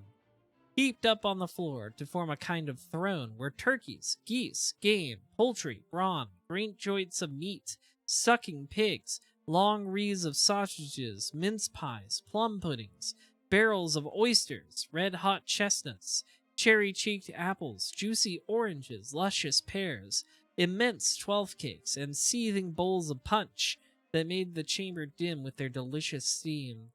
In easy state upon the couch, there sat a jolly giant, glorious to see, who bore a glowing torch, in shape not unlike Plenty's horn, and held it up, high up, to shed its light on Scrooge as he came peeping round the door. "Come in!" exclaimed the ghost. "Come in, and know me better, man!" Scrooge entered timidly, and hung his head before the spirit. He was not the dogged Scrooge he had been, and though the spirit's eyes were clear and kind, he did not like to meet them. "I am the ghost of Christmas Present," said the spirit. "Look upon me." Scrooge reverently did so. It was clothed in one simple green robe, or mantle, bordered with white fur. This garment hung so loosely on the figure that its capacious breast was bare. How lewd! As if disdaining to be warded or concealed by any artifice. Its feet, observable beneath the ample folds of the garment, were also bare, that's double lewd, and on its head were no other covering than a holly wreath, sat here and there with shining icicles. Its dark brown curls were long and free as its genial face, its sparkling eye, its open hand, its cheery voice, its unconstrained demeanor, and its joyful air. Girded round its middle was an antique scabbard, but no sword was in it, and the ancient sheath was eaten up with rust. "You have never seen the like of me before," exclaimed the spirit. "Never," Scrooge made to answer it. "Have never walked forth with the younger members of my family, meaning, for I am very young. My elder brother is born in these later years," pursued the phantom. "I don't think I have," said Scrooge. "I am afraid I have not. Have you had many brothers, spirit?" "More than 1,800, said the ghost. "A tremendous family to provide for," muttered Scrooge. The ghost of Christmas Present rose. "Spirit," said Scrooge submissively, "conduct me where you will. I went forth last night on compulsion, and I learnt a lesson which is working now. Knight, if you have aught to teach me, let me profit by it." "Touch my robe." Scrooge did as he was told and held it fast. Holly, mistletoe, red berries, ivy, turkeys, geese, game, poultry, brawn, meat, pigs, sausages, oysters, pies, puddings, fruit, and punch all vanished instantly. So did the room, the fire, the ruddy glow, the hour of night. And they stood in the city streets on Christmas morning, where, for the weather was severe, the people made a rough but brisk and not unpleasant kind of music, in scraping the snow from the pavement in front of their dwellings and from the tops of their houses, whence it was a mad delight to the boys to see it come plumping down into the road below and splitting into artificial little snowstorms. The house fronts looked black enough, and the window was blacker, contrasting with the smooth white sheet of snow upon the roofs, and with the dirtier snow upon the ground, which last deposit had been plowed up in deep furrows by the heavy wheels of carts and wagons, furrows that crossed and recrossed each other hundreds of times where the great streets branched off and made intricate channels, hard to trace in the thick yellow mud and icy water.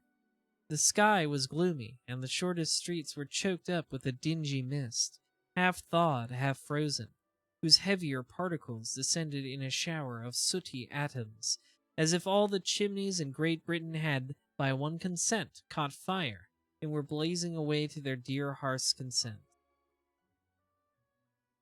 There was nothing very cheerful in the climate or the town, and yet there was an air of cheerfulness abroad that the clearest summer air and brightest summer sun might have endeavored to diffuse in vain. For the people who were shoveling away on the housetops were jovial and full of glee, calling out to one another from the parapets and now and then exchanging a facetious snowball, better-natured missile far than many a wordy jest. Laughing heartily as if it went right and not less heartily if it went wrong, the poulterers' shops were still half open, and the fruiterers were radiant in their glory. There were great, round, pot-bellied baskets of chestnuts, shaped like the waistcoats of jolly old gentlemen, lolling at the doors and tumbling out into the street in their apoplectic opulence. There were ruddy, brown-faced, broad-girthed Spanish onions, shining in the fatness of their growth like Spanish friars, and winking from their shelves in wanton slyness at the girls as they went by, and glanced demurely at the hung-up mistletoe. There were pears and apples, clustered high in blooming pyramids. There were bunches of grapes, made in the shopkeeper's benevolence to dangle from conspicuous hooks, that people's mouths might water gratis as they passed. There were piles of filberts, mossy and brown, recalling in their fragrance ancient walks among the woods, and pleasing shufflings ankle-deep through withered leaves. There were Norfolk biffins, squat and swarthy, setting off the yellow of the oranges and lemons, and in the great compactness of their juicy persons, urgently entreating and beseeching to be carried home in paper bags and eaten after dinner. The very gold and silver fish set forth among these choice fruits in a bowl, though members of a dull and stagnant-blooded race, appeared to know that there was something going on, and to a fish went gasping round and round their little world in slow and passionless excitement. The grocers, oh, the grocers, nearly closed with perhaps 2 shutters down or 1. But though those gaps such glimpses, it was not alone that the scales descending on the counter made a merry sound, or that the twine and roller parted company so briskly, or that the canisters were rattled up and down like juggling tricks, or even that the blended scent of tea and coffee were so grateful to the nose, or even that the raisins were so plentiful and rare, the almonds so extremely white, the sticks of cinnamon so long and straight, the other spices so delicious, the candied fruits so caked and spotted with molten sugar as to make from their highly decorated boxes, the coldest lookers-on feel faint and subsequently bilious. Skipped a line by accident. Nor was it that the figs were moist and pulpy, or that the French plums blushed in modest tartness from their highly decorated boxes, or that everything was good to eat and in its Christmas dress, but the customers were all so hurried and so eager in the hopeful promise of the day that they tumbled up against each other at the door, crashing their wicker baskets wildly, and left their purchases upon the counter, and came running back to fetch them, and committed hundreds of the like mistakes in the best humor possible, while the grocer and his people were so frank and fresh that the polished hearts with which they fastened their aprons behind might have been on their own, worn outside for general inspection and for Christmas daws to peck at if they chose. But soon the steeples called good people all to church and chapel, and away they came, flocking through the streets in their best clothes and with their gayest faces. And at the same time there emerged from scores of by-streets, lanes, and nameless turnings, innumerous people carrying their dinners to their bakers' shops. The sight of these poor revelers appeared to interest the spirit very much. Gay. We got a very old version of gay. Everybody's gay. Everybody's gay and merry on Christmas Day. You interrupted me. Where was I? The sight of these poor revelers appeared to interest the spirit very much, for he stood with Scrooge beside him in a baker's doorway, and taking off the covers as their bearers passed, sprinkled incense on their dinners from his torch.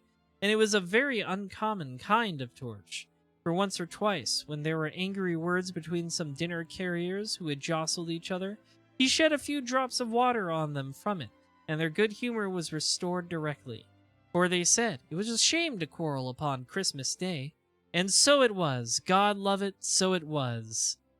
In time the bells ceased, and the bakers were shut up, and yet there was a genial shadowing forth of all these dinners and the progress of their cooking, in the thawed blotch of wet above each baker's oven, where the pavement smoked as if its stones were cooking too.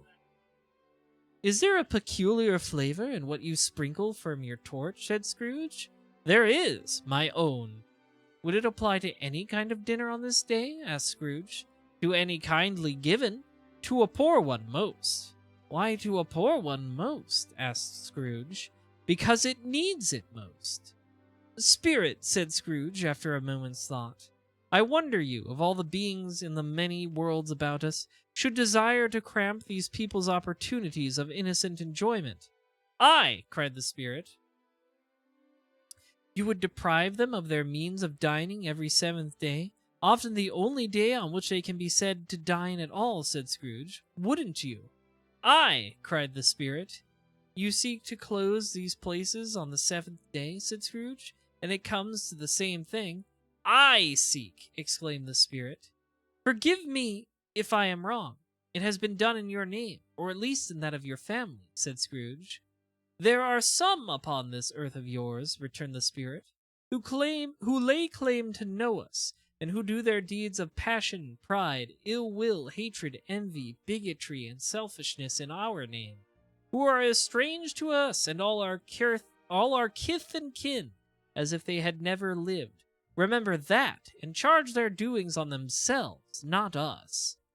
Scrooge promised that he would, and they went on, invisible, as they had been before, into the suburbs of the town. It was a remarkable quality of the ghost, which Scrooge had observed at the baker's, that notwithstanding his gigantic size, he could accommodate himself to any place with ease, and that he stood beneath a low roof quite as gracefully and like a supernatural creature as it was possible he could have done in any lofty hall. And perhaps it was the pleasure of the good spirit had in showing off this power of his, or else it was his own kind, generous, hearty nature, and his sympathy with all poor men that led him straight to Scrooge's clerks. For there he went, and took Scrooge with him, holding to his robe, and on the threshold of the door the spirit smiled, and stopped to bless Bob Cratchit's dwelling with the sprinkling of his torch. Think of that! Bob had but 15 bob a week himself. He pocketed on Saturdays but 15 copies of his Christian name, and yet the ghost of Christmas present blessed his 4-roomed house. Then up rose Mrs. Cratchit, Cratchit's wife, dressed out but poorly in a twice-turned gown, but brave in ribbons, which are cheap and make a goodly show of for 6pence. And she laid the cloth, assisted by Belinda Cratchit, second of her daughters, also brave in ribbons, while Mr. Peter Cratchit plunged a fork into the saucepan of potatoes, and getting the corners of his monstrous shirt-collar, Bob's private property, conferred upon his son and heir in honor of the day, into his mouth, rejoiced to find himself so gallantly attired, and yearned to show his linen in the fashionable parks. And now 2 smaller Cratchits, boy and girl, came tearing in, screaming that outside the baker's they had smelt the goose, and knowing it for their own, and basking in luxurious thoughts of sage and onion. These young Cratchits danced about the table, and exalted Master Peter Cratchit to the skies, while he, not proud, although his collars nearly choked him, blew the fire, until the slow potatoes bubbling up knocked loudly at the saucepan lid to be let out and peeled.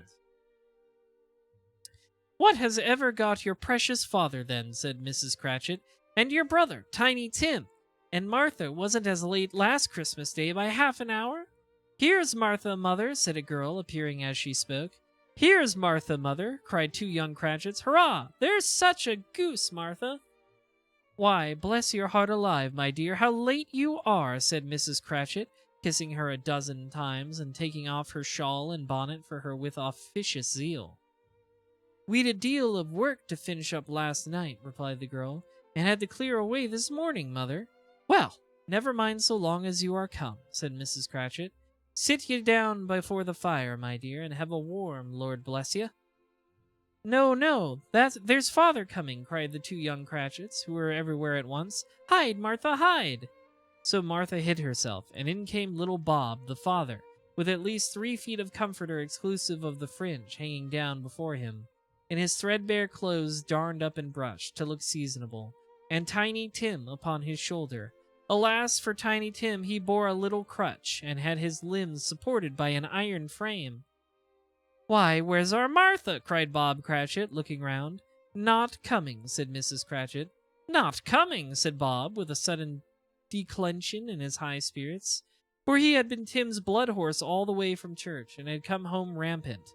"Not coming upon Christmas Day?" Martha didn't like to see him disappointed, if it were only in joke, so she came out prematurely from behind the closed door and ran into his arms, while the two young Cratchits hustled Tiny Tim and bore him off into the wash-house, that he might hear the pudding and singing in the copper. "And how did little Tim behave?" asked Mrs. Cratchit, when she had rallied Bob on his credulity and Bob had hugged his daughter to his heart's content. "As good as gold," said Bob, "and better. Somehow he gets thoughtful, sitting by himself so much, and thinks the strangest things you ever heard. He told me, coming home, that he hoped the people saw him in the church, because he was a cripple, and it might be pleasant to them to remember upon Christmas Day who made the lame beggars walk and blind men see." Bob's voice was tremulous when he told them this, and trembled more when he said that Tiny Tim was growing strong and hearty. His active little crutch was heard upon the floor, and back came Tiny Tim before another word was spoken, escorted by his brother and sister to his stool before the fire, and while Bob, turning up his cuffs, as if, poor fellow, they were capable of being made more shabby, compounded some hot mixture in a jug with gin and lemons, and stirred it round and round and put it on the hob to simmer. Master Peter and the two young ubiquitous Cratchits went to fetch the goose, and with which they soon returned in high procession. Such a bustle ensued that you might have thought a goose the rarest of all birds, a feathered phenomenon, to which a black swan was a matter of course, and in truth it was something very like it in that house. Mrs. Cratchit made the gravy, ready beforehand in a little saucepan, hissing hot. Master Peter mashed the potatoes with incredible vigor. Miss Belinda sweetened up the applesauce. Martha dusted the hot plates. Bob took Tiny Tim beside him in a tiny corner at the table. The two young Cratchits sat chairs for everybody, not forgetting themselves, and mounted guard upon their post, crammed spoons into their mouths lest they should shriek for goose before their turn come to be helped. At last the dishes were set on, and grace was said. It was succeeded by a breathless pause, as Mrs. Cratchit, looking slowly all along the carving knife, prepared to plunge it in the breast. But when she did, and when the long-expected gush of stuffing issued forth, one murmur of delight rose all around the board, and even Tiny Tim, excited by the two young Cratchits, beat on the table with the handle of his knife, and feebly cried, "Hurrah!" There never was such a goose. Bob said he didn't believe there was ever such a goose cooked. Its tenderness and flavor, size and cheapness, were the themes of universal admiration. Eked out by applesauce and mashed potatoes, it was a sufficient dinner for the whole family. Indeed, as Mrs. Cratchit said with great delight, surveying one small atom of a bone upon the dish, they hadn't ate it all at last. Yet every one had had enough, and the youngest Cratchits in particular were steeped in sage and onion to the eyebrows. But now, the plates being changed by Miss Belinda, Mrs. Cratchit left the room alone, too nervous to bear witness, to take the pudding up and bring it in. Suppose it should not be done enough? Suppose it should break in turning out? Suppose somebody should have got over the wall of the backyard and stolen it while they were merry with the goose? A supposition at which the two young Cratchits became livid. All sorts of horrors were supposed. Hello! A great deal of steam. The pudding was out of the copper. A smell like a washing day, that was the cloth. A smell like an eating house and a pastry cook's next door to each other, with a laundress's next door to that. That was the pudding. In half a minute Miss Cratchit entered, flushed, but smiling proudly, with the pudding, like a speckled cannonball, so hard and firm, blazing in half quartern of ignited brandy, and bedight with Christmas holly stuck into the top. "Oh, a wonderful pudding," Bob Cratchit said, and calmly, too, that he regarded it as the greatest success achieved by Mrs. Cratchit since their marriage. Mrs. Cratchit said that now the weight was off her mind. She would confess she had her doubts about the quantity of flour. Everybody had something to say about it, but nobody said or thought it was at all a small pudding for a large family. It would have been flat heresy to do so. Any Cratchit would have blushed to hint at such a thing. At last the dinner was all done. The cloth was cleared, the hearth swept, and the fire made up. The compound in the jug being tasted and considered perfect, Apples and oranges were put upon the table, and a shovel full of chestnuts on the fire. Then all the Cratchit family drew round the hearth, in what Bob Cratchit called the circle, meaning a half of one, and at Bob Cratchit's elbows stood the family display of glass, 2 tumblers and a custard cup without a handle. These held the hot stuff from the jug, however, as well as golden goblets would have done, and Bob served it out with beaming looks, while the chestnuts on the fire sputtered and cracked noisily. Then Bob proposed, "A Merry Christmas to us all, my dears. God bless us," which all the family re-echoed. "God bless us, every one," said Tiny Tim, the last of all. He sat very close to his father's side upon his little stool. Bob held his withered little hand in his, as if he loved the child and wished to keep him by his side, and dreaded that he might be taken from him. "Spirit," said Scrooge, with an interest he had never felt before, "tell me if Tiny Tim will live." "I see a vacant seat," replied the ghost, "in the poor chimney corner, and a crutch without an owner, carefully preserved. If these shadows remain unaltered by the future, the child will die." "Oh, no, no," said Scrooge. "Oh, no, kind spirit. Say he will be spared." "If these shadows remain unaltered by the future, none other of my race," returned the ghost, "will find him here.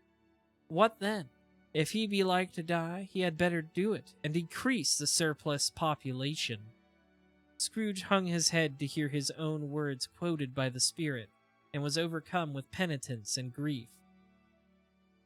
"Man," said the ghost, "if a man you be in heart, not adamant, forbear that wicked cant till you have discovered what the surplus is, and where it is. Will you decide what men should live and what men shall die? It may be that in the sight of heaven you are more worthless and less fit to live than millions like this poor man's child. Oh God, to hear the insect on the leaf pronouncing on the too much life among his hungry brothers in the dust." Scrooge bent before the ghost's rebuke, and trembling cast his eyes upon the ground, but he raised them speedily on hearing his own name. "Mr. Scrooge," said Bob. "I'll give you Mr. Scrooge, the founder of the feast." "The founder of the feast, indeed!" cried Mrs. Cratchit, reddening. "I wish I had him here. I'd give him a piece of my mind to feast upon, and I hope he'd have a good appetite for it." "My dear," said Bob, "the children! Christmas Day!" "It should be Christmas Day, I am sure," said she, "on which one drinks the health of such an odious, stingy, hard, unfeeling man as Mr. Scrooge. You know he is, Robert. Nobody knows it better than you do, poor fellow." "My dear," said Bob's milder answer, "Christmas Day." "I'll drink his health for your sake and the day's," said Mrs. Cratchit. "Not for his. Long life to him, a Merry Christmas and a Happy New Year. He'll be very merry and very happy, I have no doubt." The children drank the toast after her. It was the first of their proceedings, which had no heartiness. Tiny Tim drank it last of all, but he didn't care 2 pence for it. Scrooge was the ogre of the family. The mention of his name cast a dark shadow over the party, which was not dispelled for full 5 minutes. After it had passed away, they were 10 times merrier than before, from the mere relief of the baleful thing being done with. Bob Cratchit told them how he had a situation in his eye for Master Peter, which would bring in, if obtained, full 5 and 6 pence weekly. The 2 young Cratchits laughed tremendously at the idea of Peter's being a man of business, and Peter himself looked thoughtfully at the fire from between his collars, as if he were deliberating what particular investments he should favor when he came into the receipt of that bewildering income.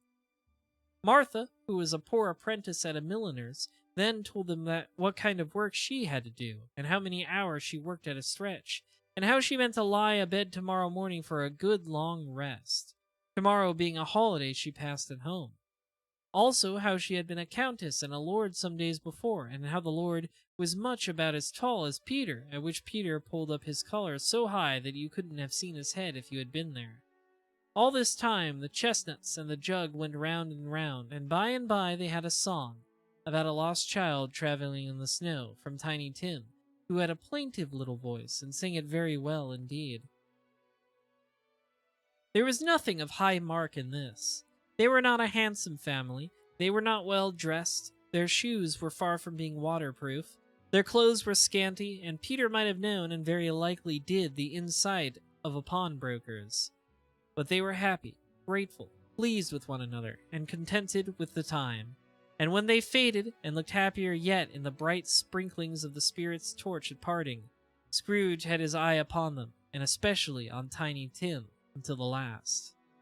By this time, it was getting dark, and snowing pretty heavily, and as Scrooge and the spirit went along in the streets, the brightness of the roaring fires in kitchens, parlors, and all sorts of rooms was wonderful. Here, the flickering of the blaze showed preparations for a cozy dinner, with hot plates baking through and through before the fire, and deep red curtains ready to be drawn to shut out cold and darkness. There, all the children of the house were running out into the snow to meet their married sisters, brothers, cousins, uncles, aunts, and to be the first to greet them. Here, again, were shadows on the window blind of guests assembling, and there a group of handsome girls, all hooded and fur-booted, and all chattering at once, tripped lightly off to some near neighbor's house, where, woe upon the single man who saw them enter, artful witches well they knew it, in a glow. But, if you had judged from the numbers of people on their way to friendly gatherings, you might have thought that no one was at home to give them welcome when they got there, instead of every house expecting company, and piling up its fires half chimney high. Blessings on it, how the ghost exulted!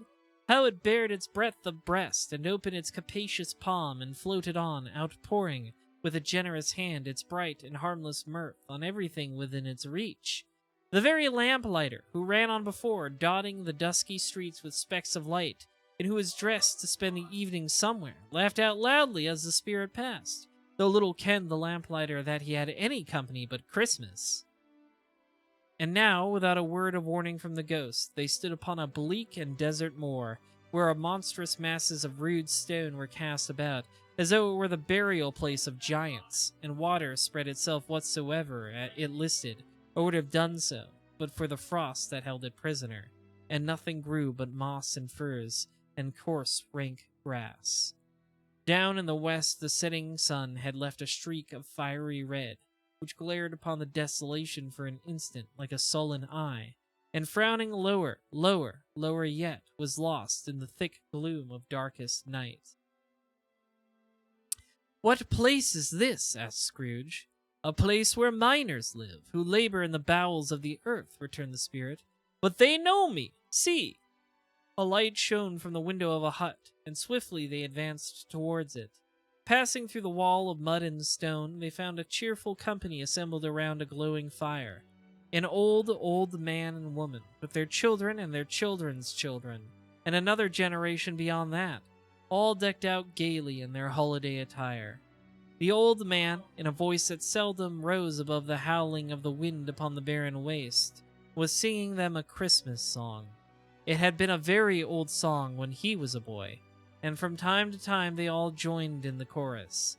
So surely as they raised their voices, the old man got quite blithe and loud, and so surely as they stopped, his vigor sank again. The spirit did not tarry here, but bade Scrooge hold his robe, and passed on above the moor, sped, whither? Not to sea, to sea. To Scrooge's horror, looking back, he saw the last of the land, a frightful range of rocks behind them, and his ears were deafened by the thundering of water as it rolled and roared and raged among the dreadful caverns it had worn, and fiercely tried to undermine the earth. Built upon a dismal reef of sunken rocks, some league or so from shore, on which the waters chafed and dashed the wild year through, there stood a solitary lighthouse. Great heaps of seaweed clung to its base, and storm birds, born of the wind one might suppose, as seaweed of the water, rose and fell about it like the waves they skimmed. But even here, two men who watched the light fade and made a fire, that though the loophole in the thick stone wall shed out a ray of brightness on the awful sea. Joining their horny hands over the rough table at which they sat, they wished each other Merry Christmas in their can of grog, and one of them, the elder too, with his face all damaged and scarred with hard weather, as the figurehead of an old ship might be, struck up a sturdy song that was like a gale in itself. Again the ghost sped on, above the black and heaving sea, on, until being far away, as he told Scrooge, from any shore, they lighted on a ship. They stood beside the helmsman at the wheel, the lookout in the bow, the officers who had the watch, dark, ghostly figures in their several stations. But every man among them hummed a Christmas tune, or had a Christmas thought, or spoke below his breath to his companions of some bygone Christmas day, with homeward hopes belonging to it. And every man on board, waking or sleeping, good or bad, had had a kinder word for another on that day than on any day in the year, and had shared to some extent in its festivities, and had remembered those he cared for at a distance, and had known that they delighted to remember him. It was a great surprise to Scrooge, while listening to the moaning of the wind, and thinking what a solemn thing it was to move on through the lonely darkness over an unknown abyss, whose depths were secrets as profound as death. It was a great surprise to Scrooge, while thus engaged, to hear a hearty laugh. It was a much greater surprise to Scrooge to recognize it as his own nephew's, and to find himself in a bright, dry, gleaming room, with the spirit standing smiling by his side, and looking at the same nephew with approving affability. "Ha ha!" laughed Scrooge's nephew. "Ha ha ha! If you should happen, by any unlikely chance, to know a man more blessed in a laugh than Scrooge's nephew, all I can say is I should like to know him too. Introduce him to me, and I'll cultivate his acquaintance. It is a fair, even-handed, noble adjustment of things, that while there is an infectious in disease and sorrow, there is nothing in the world so irresistibly contagious as laughter and good humor." When Scrooge's nephew laughed in this way, holding his sides, rolling his head, and twisting his face into the most extravagant contortions, Scrooge's niece by marriage laughed as heartily as he, and their assembled friends, not a bit behindhand, roared out lustily, "Ha ha ha ha ha ha! He said that Christmas was a humbug, as I live," cried Scrooge's nephew. "He believed it, too." "More shame for him, Fred," said Scrooge's niece indignantly. "Bless those women, they never do anything by halves. They are always in earnest." She was very pretty, exceedingly pretty, with a dimpled, surprised-looking capital face, a ripe little mouth that seemed made to be kissed. As no doubt it was, all kinds of good little dots about her chin that melted into one another when she laughed, and the sunniest pair of eyes you ever saw in any little creature's head. Altogether she was what you would have called a provoking, but satisfactory too. Oh, perfectly satisfactory. "He's a comical old fellow," said Scrooge's nephew. "That's the truth, and not so pleasant as he might be. However, his offenses carry their own punishment, and I have nothing to say against him." "I am sure he is very rich, Fred," hinted Scrooge's niece. "At least you'll always tell me so." "What of that, my dear?" said Scrooge's nephew. "His wealth is of no use to him. He doesn't do any good with it. He don't make himself comfortable with it. He hasn't the satisfaction of thinking that he's ever going to benefit us with it." "I have no patience with him," observed Scrooge's niece. Scrooge's niece's sisters and all the other ladies expressed the same opinion.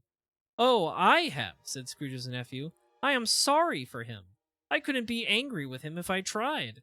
Who suffers by his ill whims? Himself, always. Here he takes it into his head to dislike us, and he won't come and dine with us. What's the consequence? He don't lose much of a dinner."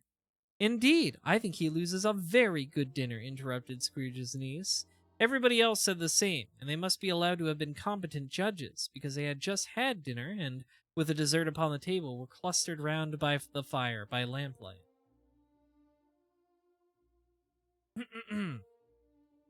"Well, I am very glad to hear it," said Scrooge's nephew, "because I haven't great faith in these young bookkeepers. What do you say, Topper?" Topper had clearly got his eye upon one of Scrooge's niece's sisters, for he answered that a bachelor was a wretched outcast, and who had no right to express an opinion on the subject. Whereat Scrooge's niece's sister, the plump one with the lace tucker, not the one with the roses, blushed.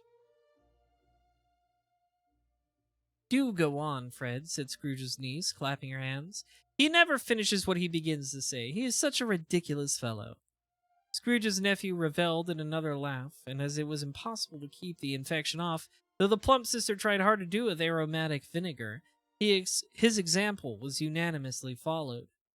I was only going to say, said Scrooge's nephew, that the consequences of his taking a dislike to us and not making merry with us is, as I think, that he loses some pleasant moments, which could do him no harm. I am sure he loses pleasanter companions than he can find in his own thoughts, either in his moldy old office or his dusty chambers. I mean to give him the same chance every year, whether he likes it or not, for I pity him. He may rail at Christmas till he dies, but he can't help thinking better of it. I defy him. If he finds me going there in good temper year after year and saying, Uncle Scrooge, how are you? If it only puts him in the vein to leave his poor clerk £50, that's something. And I think I shook him yesterday. It was their turn to laugh now at the notion of his shaking Scrooge. But being thoroughly good-natured and not much caring what they laughed at, so that they laughed at any rate, he encouraged them in their merriment and passed the bottle joyously. After tea, they had some music, for they were a musical family and knew that they were about, and when they sung a glee or a catch, I can assure you. Excuse me. Ugh. Excuse me, henchman. I can assure you, especially Topper, who could growl away in the bass like a good one, and never swell the large veins in his forehead or get red in the face over it. Scrooge's niece played well upon the harp, and played among other tunes a simple little air, a mere nothing, you might learn to whistle it in 2 minutes, which had been familiar to the child who fetched Scrooge from the boarding school, as he had been reminded by the ghost of Christmas past. When this strain of music sounded, all the things that Ghost had shown him came upon his mind. He softened more and more, and thought that if he could have listened to it often years ago, he might have cultivated the kindness of life for his own happiness with his own hands, without resorting to the sexton spade that buried Jacob Marley. But they didn't devote the whole evening to music.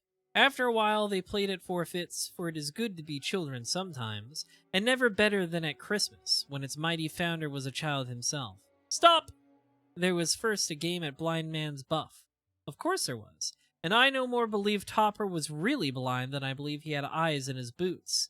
My opinion is that it was a done thing between him and Scrooge's nephew, and that the ghost of Christmas present knew it. The way he went after that plump sister and the lace tucker was an outrage on the credulity of human nature. Knocking down the fire irons, tumbling over the chairs, bumping against the piano, smothering himself against the curtains, wherever she went, there went he. He always knew where the plump sister was. Stop calling her plump, it's funny. He wouldn't catch anybody else. If you had fallen up against him, as some of them did, on purpose, he would have made a feint of endeavoring to seize you, which would have been an affront to your understanding, and would instantly have sidled off in the direction of the plump sister. She often cried out that it wasn't fair, and it really was not. But when at last he caught her, when in spite of all her silken rustlings and her rapid flutterings past him, he got her into a corner whence there was no escape, then his conduct was most execrable. For his pretending to not know her, his pretending that it was necessary to touch her headdress, and further to assure himself of her identity by pressing a certain ring upon her finger and a certain chain about her neck, was vile, monstrous. No doubt she told him her opinion of it when, another blind man being in office, they were so very confidential together behind the curtains. Scrooge's niece was not one of the blind man's buff party, but was made comfortable with a large chair and a footstool in a snug corner, where the ghost and Scrooge were close behind her. But she joined in the forfeits, and loved to an admiration with all the letters of the alphabet. Likewise, at the game of how, when, and where, she was very great, and to the secret joy of Scrooge's nephew, beat her sisters hollow, though there were sharp girls too, as Topper could have told you. There might have been 20 people there, young and old, but they all played, and so did Scrooge, for wholly forgetting in the interest he had in what was going on, that his voice made no sound in their ears. He sometimes came out with his guess quite loud, and very often guessed quite right, too. For the sharpest needle, best Whitechapel, warranted not to cut in the eye, was not sharper than Scrooge, blunt as he took it in his head to be. The ghost was greatly pleased to find him in this mood, and looked upon him with such favor that he begged like a boy to be allowed to stay until the guest departed. But this, the spirit said, could not be done. Here is a new game, said Scrooge. 1/2 hour, Spirit, only one. It was a game called Yes and No, where Scrooge's nephew had to think of something, and the rest must find out what, he only answering to their questions yes or no, as the case was. The brisk fire of questioning to which he was exposed elicited from him that he was thinking of an animal, a live animal, rather a disagreeable animal, a savage animal, an animal that growled and grunted sometimes and talked sometimes, and lived in London and walked about the streets, and wasn't made a show of, and wasn't led by anybody, and didn't live in a menagerie, that was never killed in a market, and was not a horse or an ass, or a cow or a bull or a tiger or a dog or a pig or a cat or a bear. At every fresh question that was put to him, this nephew burst out into a fresh roar of laughter, and was so inexpressibly tickled that he was obliged to get up off the sofa and stamp. At last the plump sister, failing into a similar state, cried out, "I have found it out! I know what it is, Fred, I know what it is!" "What is it?" cried Fred. "It's your Uncle Scrooge!" Which it certainly was. Admiration was the universal sentiment, though some objected that the reply to "Is it a bear?" ought to have been yes, inasmuch as an answer in the negative was sufficient to have diverted their thoughts from Mr. Scrooge, supposing that they never had any tendency that way. "He has given us plenty of merriment, I am sure," said Fred, "and it would be ungrateful not to drink his health. Here is a glass of mulled wine ready to our hand at any moment, and I say, Uncle Scrooge!" "Well, Uncle Scrooge!" they cried. "A Merry Christmas and a Happy Year to the old man, whatever he is," said Scrooge's nephew. "He wouldn't take it from me, but he may have it nevertheless. Uncle Scrooge!" Uncle Scrooge had imperceptibly become so gay and light of heart that he would have pledged the unconscious company in return, and thanked them in an inaudible speech if the ghost had given him time. But the whole scene passed off in the breath of the last words spoken by his nephew, and he and the spirit were again upon their travels. Much they saw, and far they went, and many homes they visited, but always with a happy end. The spirit stood beside sick beds, and they were cheerful, on foreign lands, and they were close at home, by struggling men, and they were patient in their greater hope, by poverty, and it was rich, in almshouse, hospital, and jail, in misery's every refuge, where vain man in his little brief authority had not made fast the door and barred the spirit out, he left his blessing and taught Scrooge his precepts. It was a long night, if it were only a night, but Scrooge had his doubts of this, because the Christmas holidays appeared to be considered into the space of time they passed together. It was strange, too, that while Scrooge remained unaltered in his outward form, the ghost grew older, clearly older. Scrooge had observed this change, but never spoke of it until they left the children's 12th night party, when, looking at the spirit as they stood together in an open place, he noticed that its hair was gray. "Are spirits' lives so short?" asked Scrooge. "My life upon this globe is very brief," replied the ghost. "It ends tonight." "Tonight!" cried Scrooge. "Tonight at midnight! Hark! The time is drawing near." The chimes were ringing the 11:75 at that moment. "Forgive me if I am not justified in what I ask," said Scrooge, looking intently at the spirit's robe, "but I see something strange, and not belonging to yourself, protruding from your skirts. Is it a foot or a claw?" "It might be a claw, for the flesh there is upon it," said the spirit's sorrowful reply. "Look here." From the foldings of its robe it brought 2 children, wretched, abject, frightful, hideous, miserable. They knelt down at its feet and clung upon the outside of its garment. "Oh, man, look here! Look, down here!" exclaimed the ghost. There was a boy and a girl, yellow, meager, ragged, scowling, wolfish, but prostrate, too, in their humility, where graceful youth should have filled their features out and touched them with its freshest tint. A stale and shriveled hand, like that of age, had pinched and twisted them and pulled them into shreds. Where angels might have sat enthroned, devils lurked and glared out menacing. No change, no degradation, no perversion of humanity in any grade through all the mysteries of wonderful creation has monsters half so horrible and dread. Scrooge started back, appalled. Having them shown to him in this way, he tried to say they were fine children, but the words were choked themselves rather than be parties to a lie of such enormous magnitude. Spirit, are they yours? Scrooge could say no more. They are man's, said the spirit, looking down upon them, and they cling to me, appealing from their fathers. This boy is ignorance, this girl is want. Beware them both in all of their degree, but most of all beware this boy, for on his brow I see that written which is doom, unless the writing be erased. Deny it, cried the spirit, stretching out its hand towards the city. Slander those who tell it ye. Admit it for your facetious purposes, and make it worse, and bide the end. Have they no refuge or resource? Cried Scrooge. Are there no prisons? Said the spirit, turning on him for the last time with his own words. Are there no workhouses? The bell struck 12. Scrooge looked about him for the ghost, and saw it not. As the last stroke ceased to vibrate, he remembered the prediction of old Jacob Marley, and lifting his eyes up, beheld a solemn phantom, draped and hooded, coming like a mist along the ground towards him. The last ghost appears. Henchmans, give me just one hearty moment here.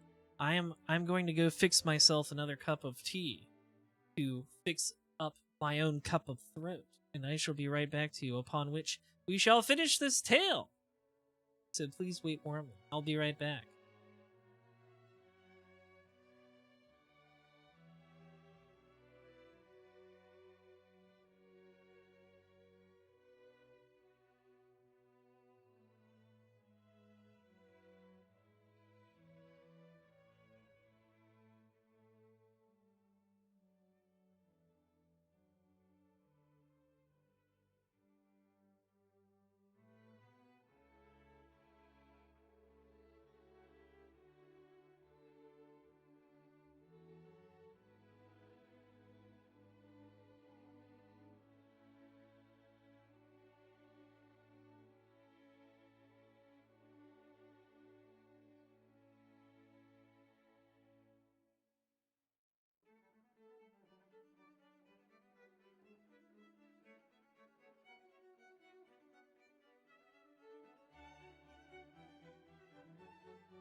Henchbuns, I am back.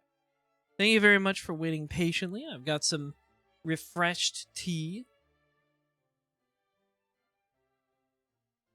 And I'm feeling lubricated. A little squirt of honey, just a little spoon of sugar. And yes, I'm going to wait for this tea to cool while I read some more. And it's going to be oh so yummy and such a delightful treat for me to end this story with. Good night, Gotetsu.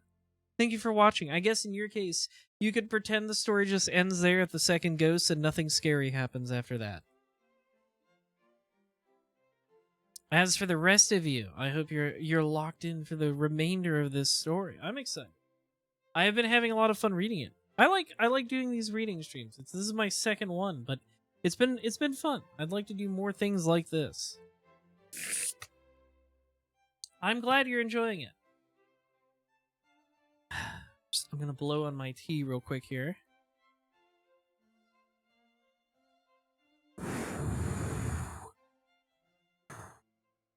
Get that to cool off a little. Gonna take a few steps in a minute. I'm doing great. I'm glad to hear it. Ah, yummy. Okay, let's get into our final act here. Why don't we, henchbuns? Ahem. Clear me through it. All right. Stave 4, the last of the spirits. The phantom slowly, gravely, silently approached. When it came near him, Scrooge bent down upon his knee, for in the very air through which this spirit moved it seemed to scatter gloom and mystery. It was shrouded in a deep black garment, which concealed its head, its face, its form, and left nothing of it visible save one outstretched hand. But for this it would have been difficult to detach its figure from the night, and separate it from the darkness by which it was surrounded. He felt that it was tall and stately when it came beside him, and that its mysterious presence filled him with a solemn dread. He knew no more, for the spirit neither spoke nor moved. "Am I in the presence of the ghost of Christmas yet to come?" said Scrooge. The spirit answered not, but pointed onward with its hand. "You are about to show me shadows of things that have not happened, but will happen in the time before us," Scrooge pursued. "Is that so, spirit?"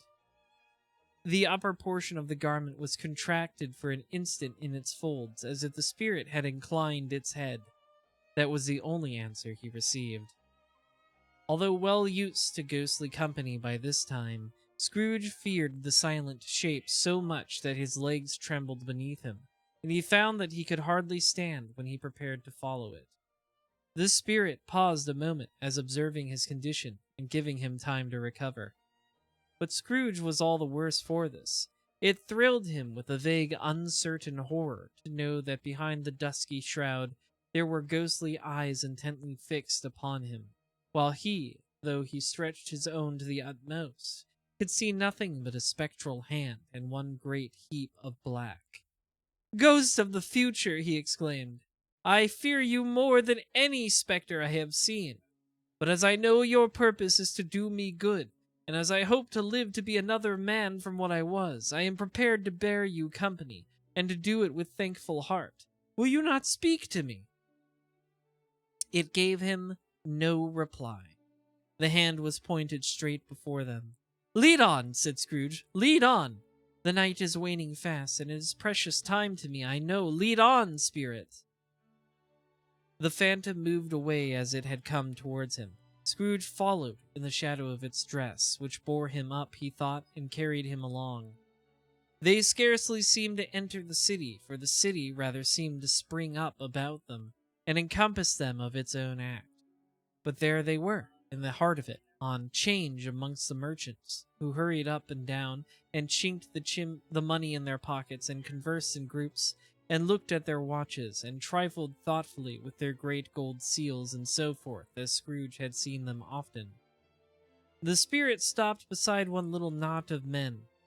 Observing that the hand was pointed towards them, Scrooge advanced to listen to their talk. "No," said a great fat man with a monstrous chin. "I don't know much about it either way. I only know he's dead." "When did he die?" inquired another. Last night, I believe. Why, what was the matter with him? Asked a third, taking a vast quantity of snuff out of a very large snuff box. I thought he'd never die. God knows, said the first man with a yawn. What has he done with his money? Asked a red-faced gentleman with a pendulous excrescence on the end of his nose that shook like the gills of a turkey cock.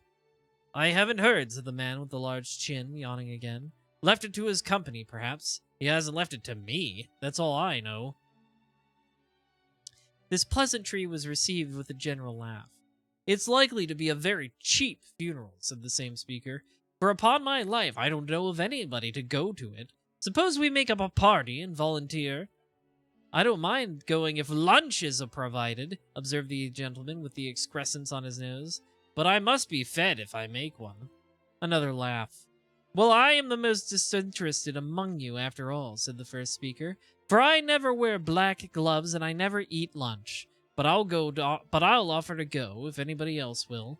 When I come to think of it, I'm not at all sure I wasn't his most particular friend, for we used to stop and speak whenever we met. Bye-bye. Speakers and listeners strolled away and mixed with other groups. Scrooge knew the men and looked towards the spirit for an exclamation. Explanation. The phantom glided on into a street. Its finger pointed to two persons meeting. Scrooge listened again, thinking of that the explanation might lie here. He knew these men also perfectly. They were men of business, very wealthy and of great importance. He had made a point of always standing well in their esteem, in a business point of view, that is, strictly in a business point of view. How are you? Said one. How are you? Returned the other. Well, said the first. Old Scratch has got his own at last, hey? So I am told, returned the second. Cold, isn't it? Seasonable for Christmas time. You're not a skater, I suppose. No, something else to think of. Good morning. Not another word. That was their meeting, their conversation, and their parting. Scrooge was at first inclined to be surprised that the spirit would attach importance to conversations apparently so trivial. But feelings assured that they must have some hidden purpose, he set himself to consider what it was likely to be.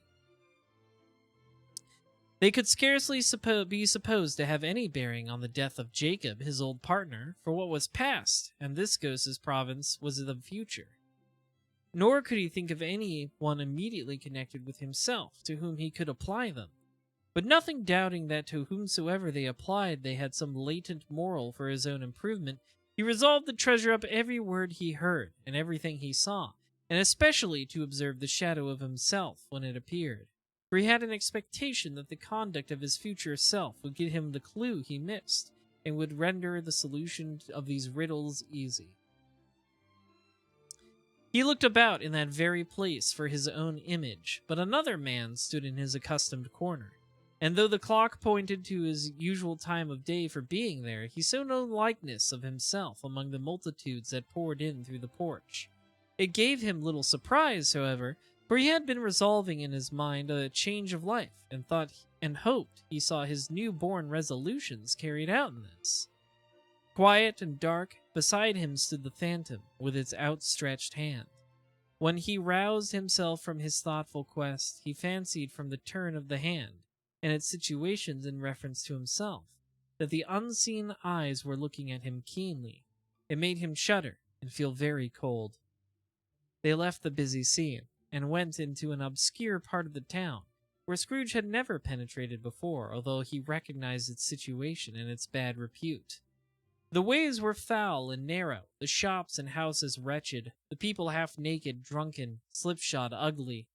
Alleys and archways, like so many cesspools, disgorged their offenses of smell and dirt and life upon the straggling streets, and the whole quarter reeked with crime, with filth, and misery. Far in this den of infamous resort, there was a low-browed, beetling shop, below a penthouse roof, where iron, old rags, bottles, bones, and greasy offal were bought. Upon the floor within were piled up heaps of rusty keys, nails, chains, hinges, files, scales, weights, and refuse iron of all kinds. Secrets that few would like to scrutinize were bred and hidden in mountains of unseemly rags, masses of corrupted fat, and sepulchres of bones. Sitting in among the wares he dealt in by a charcoal stove made of old bricks was a gray-haired rascal, nearly 70 years of age, who had screened himself from the cold air without by a frowsy curtaining of miscellaneous tatters hung upon a line, and smoked his pipe in all the luxury of calm retirement. Scrooge and the Phantom came into the presence of this man, just as a woman with a heavy bundle slunk into the shop. But she had scarcely entered when another woman, similarly laden, came in too, and she was closely followed by a man in faded black, who was no less startled by the sight of them than they had been upon the recognition of each other. After a short period of blank astonishment, in which the old man with the pipe had joined them, they all three burst into a laugh. "Let the charwoman alone to be the first," cried she who had entered first. "Let the laundress alone to be the second, and let the undertaker's man alone to be the third. Look here, old Joe, here's a chance, if we haven't all three met here without meaning it." "You couldn't have met in a better place," said old Joe, removing his pipe from his mouth. "Come into the parlor. You were made free of it long ago, you know, and the other two ain't strangers. Stop till I shut the door of the shop. Ah, how it squeaks! There ain't such a rusty bit of metal in this place as its own hinges, I believe, and I'm sure there's no such old bones here as mine. Ha ha! We're all suitable to our calling. We're well matched. Come into the parlor. Come into the parlor." The parlor was the space behind the screen of rags. The old man raked the fire together with an old stair rod, and having trimmed his smoky lamp, for it was night, with the stem of his pipe, he put it in his mouth again. While he did this, the woman who had already spoken threw her bundle on the floor and sat down in a flaunting manner on a stool, crossing her elbows on her knees and looking with a bold defiance at the other two. "What odds, then? What odds, Mrs. Dilber?" said the woman. "Every person has a right to take care of themselves. He always did." "That's true indeed," said the laundress. "No man more so." "Why, then, don't stand staring as if you was afraid, woman. Who's the wiser? We're not going to pick holes in each other's coats, I suppose." "No, indeed," said Mrs. Dilber and the man together. "We should hope not." "Very well, then," cried the woman. "That's enough. Who's the worse for the loss of a few things like these? Not a dead man, I suppose." "No, indeed," said Mrs. Dilber, laughing. "If you wanted to keep him after he was dead, a wicked old screw," pursued the woman, "why wasn't he natural in his lifetime? If he had been, he'd have had somebody to look after him when he was struck with death, instead of lying gasping out his last there alone by himself." "It's the truest word that ever was spoke," said Mrs. Dilber. "It's a judgment on him." "I wish it was a little heavier judgment," replied the woman. "And it should have been, you may depend upon it, if I could have laid my hands on anything else. Open that bundle, old Joe, and let me know the value of it. Speak out plain. I'm not afraid to be the first, nor afraid for them to see it. We know pretty well that we were helping ourselves before we met here, I believe. It's no sin. Open the bundle, Joe." But the gallantry of her friends would not allow of this, and the man in faded black, mounting the breech first, produced his plunder. It was not extensive. A seal or two, a pencil case, a pair of sleeve buttons, and a brooch of no great value were all. They were severally examined and appraised by old Joe, who chalked the sums he was disposed to give for each upon the wall, and added them up into a total when he found there was nothing more to come. "That's your account," said Joe, "and I wouldn't give another sixpence if I was to be boiled for not doing it. Who's next?" Mrs. Dilber was next. Sheets and towels, a little wearing apparel, 2 old-fashioned silver teaspoons, a pair of sugar tongs, and a few boots. Her account was stated on the wall in the exact same manner. "I always give too much to ladies. It's a weakness of mine, and that's the way I ruin myself," said old Joe. "That's your account. If you asked me for another penny and made it an open question, I repent for being so liberal and knock off half a crown." "And now undo my bundle, Joe," said the first woman. Joe went down on his knees for the greater convenience of opening it, and having unfastened a great many knots, dragged out a large and heavy roll of some dark stuff. "What do you call this?" said Joe. "Bed curtains." "Ah!" returned the woman, laughing and leaning forward on her crossed arms. "Bed curtains! You don't mean to say you took him down, rings and all, with him lying there," said Joe. "Yes, I do," replied the woman. "Why not?" "You were born to make your fortune," said Joe, "and you'll certainly do it." I certainly shan't hold my hand when I can get in anything in it by reaching it out for the sake of such a man as he was. I promise you, Joe, returned the woman coolly. Don't drop that oil upon the blankets now. His blankets? Asked Joe. Who else's do you think? Replied the woman. He isn't likely to take cold without him, I dare say. I hope you didn't die of anything catching, eh? Said old Joe, stepping on his work and looking up. Don't you be afraid of that, returned the woman. I ain't so fond of his company that I'd loiter about him for such things, if he did. Ah, you may look through that shirt till your eyes aches, but you don't find a hole in it, nor a threadbare place. It's the best he had, and a fine one, too. They'd have wasted it if it hadn't been for me. What do you call wasting of it? Asked old Joe. Putting it on him to be buried in, to be sure, replied the woman with a laugh. Somebody was fool enough to do it, but I took it off again. If calico ain't good enough for such a purpose, it isn't good enough for anything. It's quite as becoming to the body. He can't look uglier than he did in that one. Scrooge listened to this dialogue in horror. As they sat grouped about their spoil in the scanty light afforded by the old man's lamp, he viewed them with a detestation and disgust which could hardly have been greater, though they had been obscene demons marketing the corpse itself. Ha ha! Laughed the same woman, when old Joe produced a flannel bag with money in it, told out their several gains upon the ground. This is the end of it, you see. He frightened everyone away from him when he was alive, to profit us when he was dead. Ha ha ha! Spirit, said Scrooge, shuddering from head to foot. I see. The case of this unhappy man might be my own. My life tends that way now. Merciful heaven, what is this? He recoiled in terror, for the scene had changed, and now he almost touched a bed, a bare, uncurtained bed, on which, beneath a ragged sheet, there lay something covered up, which, though it was dumb, announced itself in awful language. The dark room was very dark, too dark to be observed with any accuracy, though Scrooge glanced around it in obedience to a secret impulse, anxious to know what kind of room it was. A pale light rising in the outer air fell upon the bed, and on it lay plundered and bereft, unwatched, unwept, uncared for, was the body of this man. Scrooge glanced towards the phantom. Its steady hand was pointed to the head. The cover was so carelessly adjusted that the slightest raising of it, the motion of a finger upon Scrooge's part, would have disclosed the face. He thought of it, felt how easy it would be to do, and longed to do it, but he had no more power to withdraw the veil than to dismiss the spectre at his side. O cold, cold, rigid, dreadful death, set upon thine altar here, and dress it with such terrors as thou hast at thy command, for this is thy dominion. But of the loved, revered, and honored head, thou canst not turn one hair to thy dread purposes, or make one feature odious. It is not the hand is heavy and will fall down when released.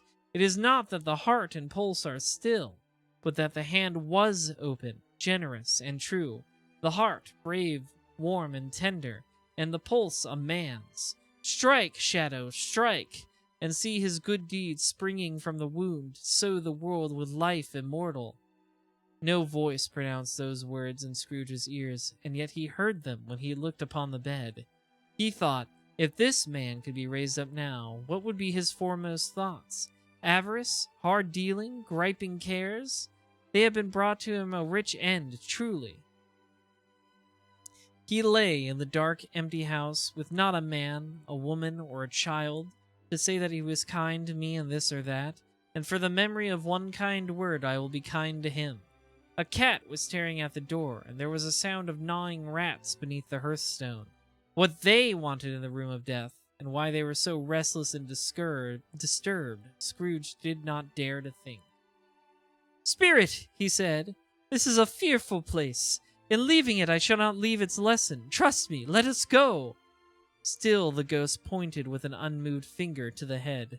"I understand you," Scrooge returned, "and I would do it if I could, but I have not the power, Spirit. I have not the power." Again it seemed to look upon him.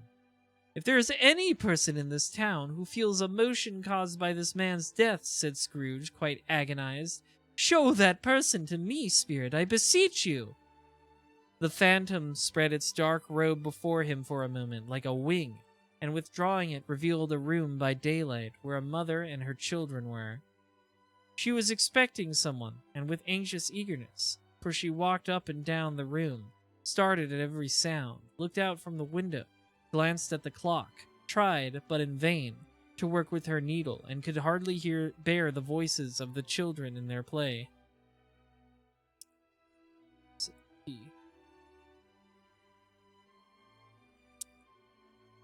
At length the long-expected knock was heard.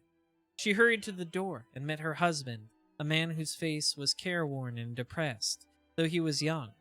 There was a remarkable expression in it now, a kind of serious delight of which he felt ashamed, and which he struggled to repress. He sat down to the dinner that had been hoarding him by the fire, and when she asked him faintly what news, which was not until after a long silence, he appeared embarrassed how to answer. "Is it good," she said, "or bad?" to help him. "Bad," he answered. "We are quite ruined?"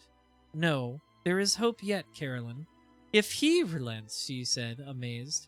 "There is. Nothing is past hope if such a miracle has appeared." "He is past relenting," said her husband. "He is dead."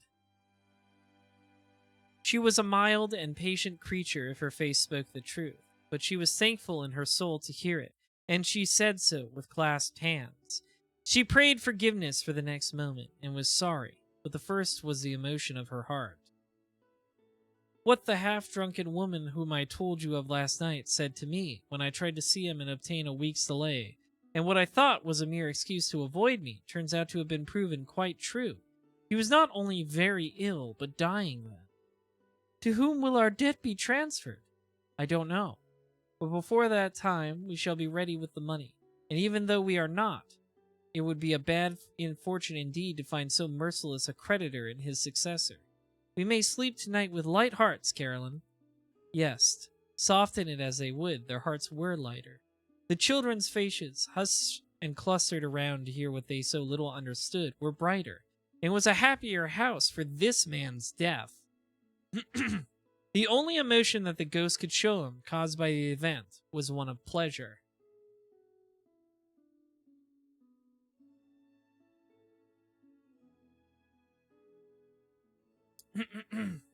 Oh. I hit a key by accident, and now I went all the way to the top of the page. Hang on.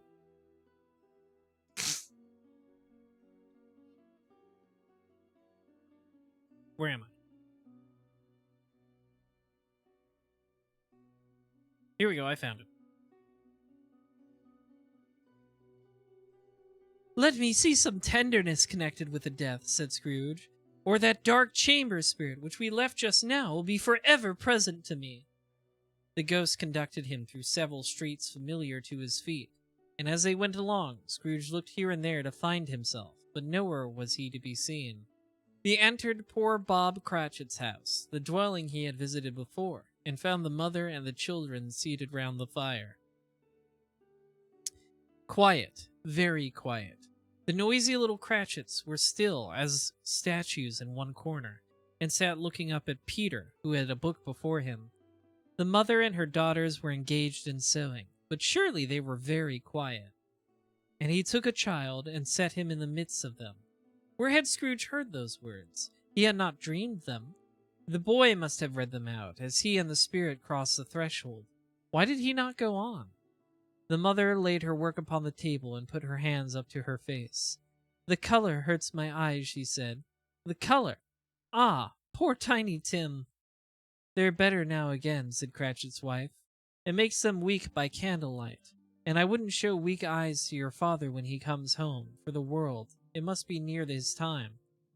"Past it, rather," Peter answered, shutting up his book. "But I think he has walked a little slower than he used these few last evenings, Mother." They were very quiet again.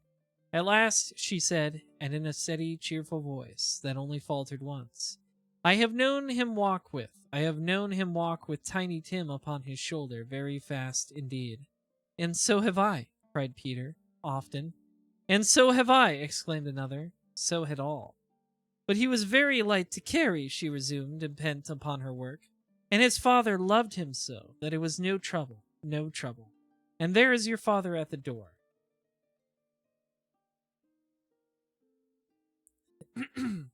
She hurried out to meet him, and little Bob. Excuse me. She hurried out to meet him, and little Bob and his comforter, he had need of it, poor fellow, came in. His tea was ready for him on the hob, and they all tried who should help him to it most. Then the two young Cratchits got upon his knees and laid each child a little cheek against his face, as if they said, "Don't mind it, father, don't be grieved." Bob was very cheerful with them, and spoke pleasantly to all the family. He looked at the work upon the table, and praised the industry and speed of Mrs. Cratchit and the girls, and they were done long before Sunday, he said.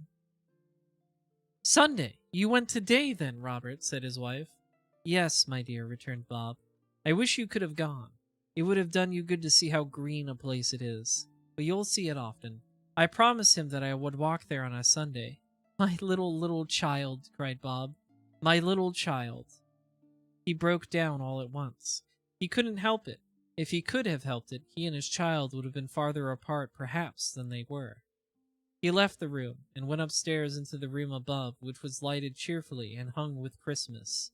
There was a chair set close beside the child, and there were signs of someone having been there lately.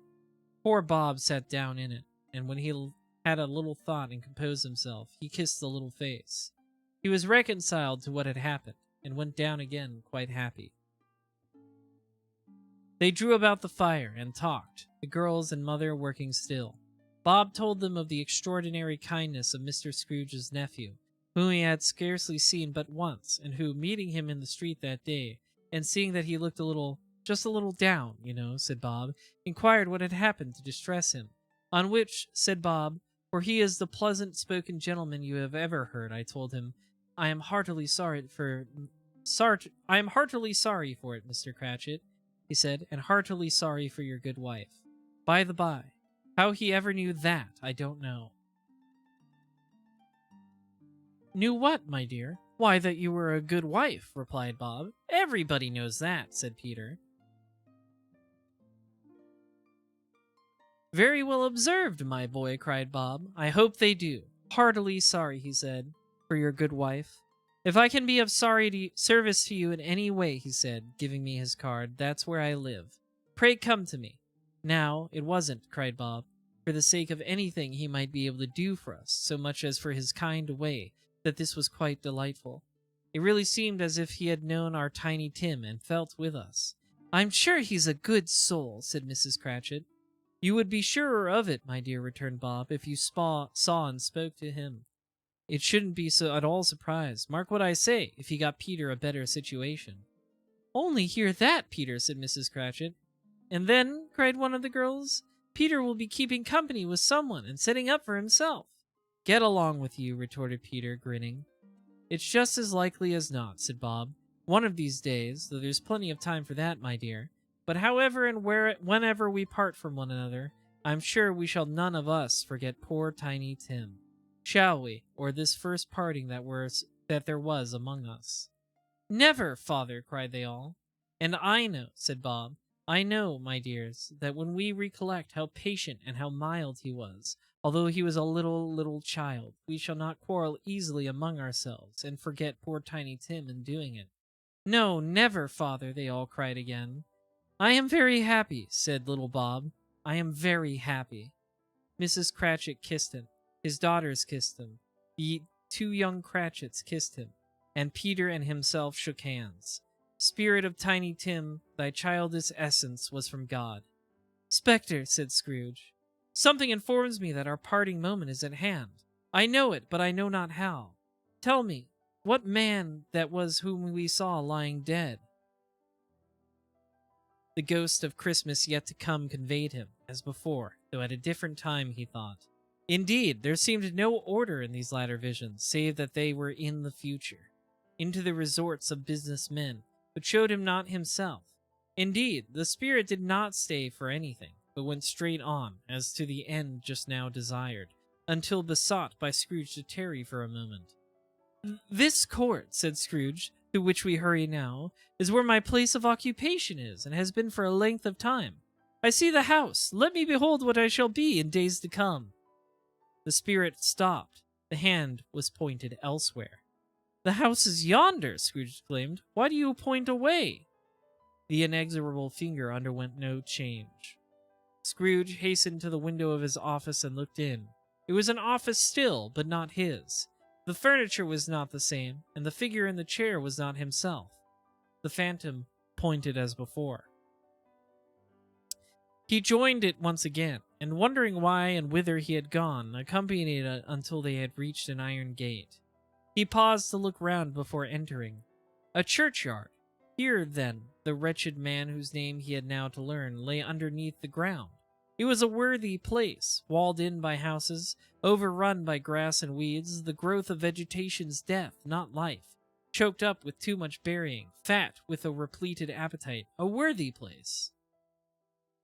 The spirit was among the graves, and pointed down to one. He advanced towards it, trembling. The phantom was exactly as it had been, but he dreaded that he saw a new meaning in its solemn shape.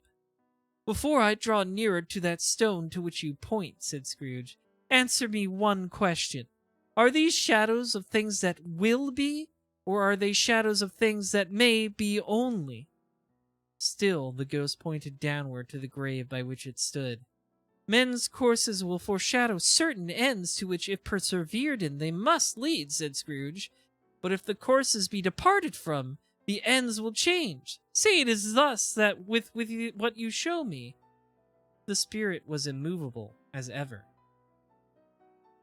Scrooge crept towards it, trembling as he went, and followed the finger, read upon the stone of the neglected grave his own name, Ebenezer Scrooge. "Am I that man who lay upon the bed?" he cried upon his knees. The finger pointed from the grave to him and back again. "No, spirit! Oh, no, no!" The finger still was there. "Spirit!" he cried, clutching at its robe. "Hear me! I am not the man I was. I will not be the man I must have been but for this intercourse. Why show me this, if I am past all hope?" For the first time, the hand appeared to shake. "Good spirit," he pursued, as down upon the ground he fell before it, "your nature intercedes me and pities me. Assure me that I yet may change these shadows you have shown me by an altered life." The kind hand trembled. "I will honor Christmas in my heart and try to keep it all the year. I will live in the past, the present, and the future. The spirits of all three shall strive within me. I will not shut out the lessons that they teach. Oh, tell me I may sponge away the writing on this stone." In his agony, he caught the spectral hand. It sought to free itself, but he was strong in his entreaty and detained it. The spirit, stronger yet, repulsed him. Holding up his hands in a last prayer to have his fate reversed, he saw an alteration in the phantom's hood and dress. It shrunk, collapsed, and dwindled it down into a bedpost. Stave 5. The end of it. Yes, and the bedpost was his own. The bed was his own. The room was his own. Best and happiest of all, the time before him was his own to make amends in. "I will live in the past, the present, and the future," Scrooge repeated as he scrambled out of bed. "The spirits of all three shall strive within me. Oh, Jacob Marley, heaven and the Christmas time be praised for this. I say it on my knees, old Jacob, on my knees." He was so fluttered and so glowing with his good intentions that his broken voice could scarcely answer to his call. He had been sobbing violently in his conflict with the spirit, and his face was wet with tears. "They are not torn down," cried Scrooge, folding one of his bed curtains in his arms. "They are not torn down, rings and all. They are here. I am here. The shadow of the things that would have been may be dispelled. They will be. I know they will." His hands were busy with his garments all this time, turning them inside out, putting them on upside down, tearing them, mislaying them, making them parties to every kind of extravagance. "I don't know what to do," cried Scrooge, laughing and crying in the same breath, and making a perfect Laocoon of himself with his stockings. "I am as light as a feather. I am happy as an angel. I am merry as a schoolboy. I am as giddy as a drunken man. A Merry Christmas to everybody. A Happy New Year to all the world. Hello there, woo, hello!" He had frisked into the sitting room and was now standing there, perfectly winded. There's the saucepan that the gruel was in, cried Scrooge, starting off again and going round the fireplace.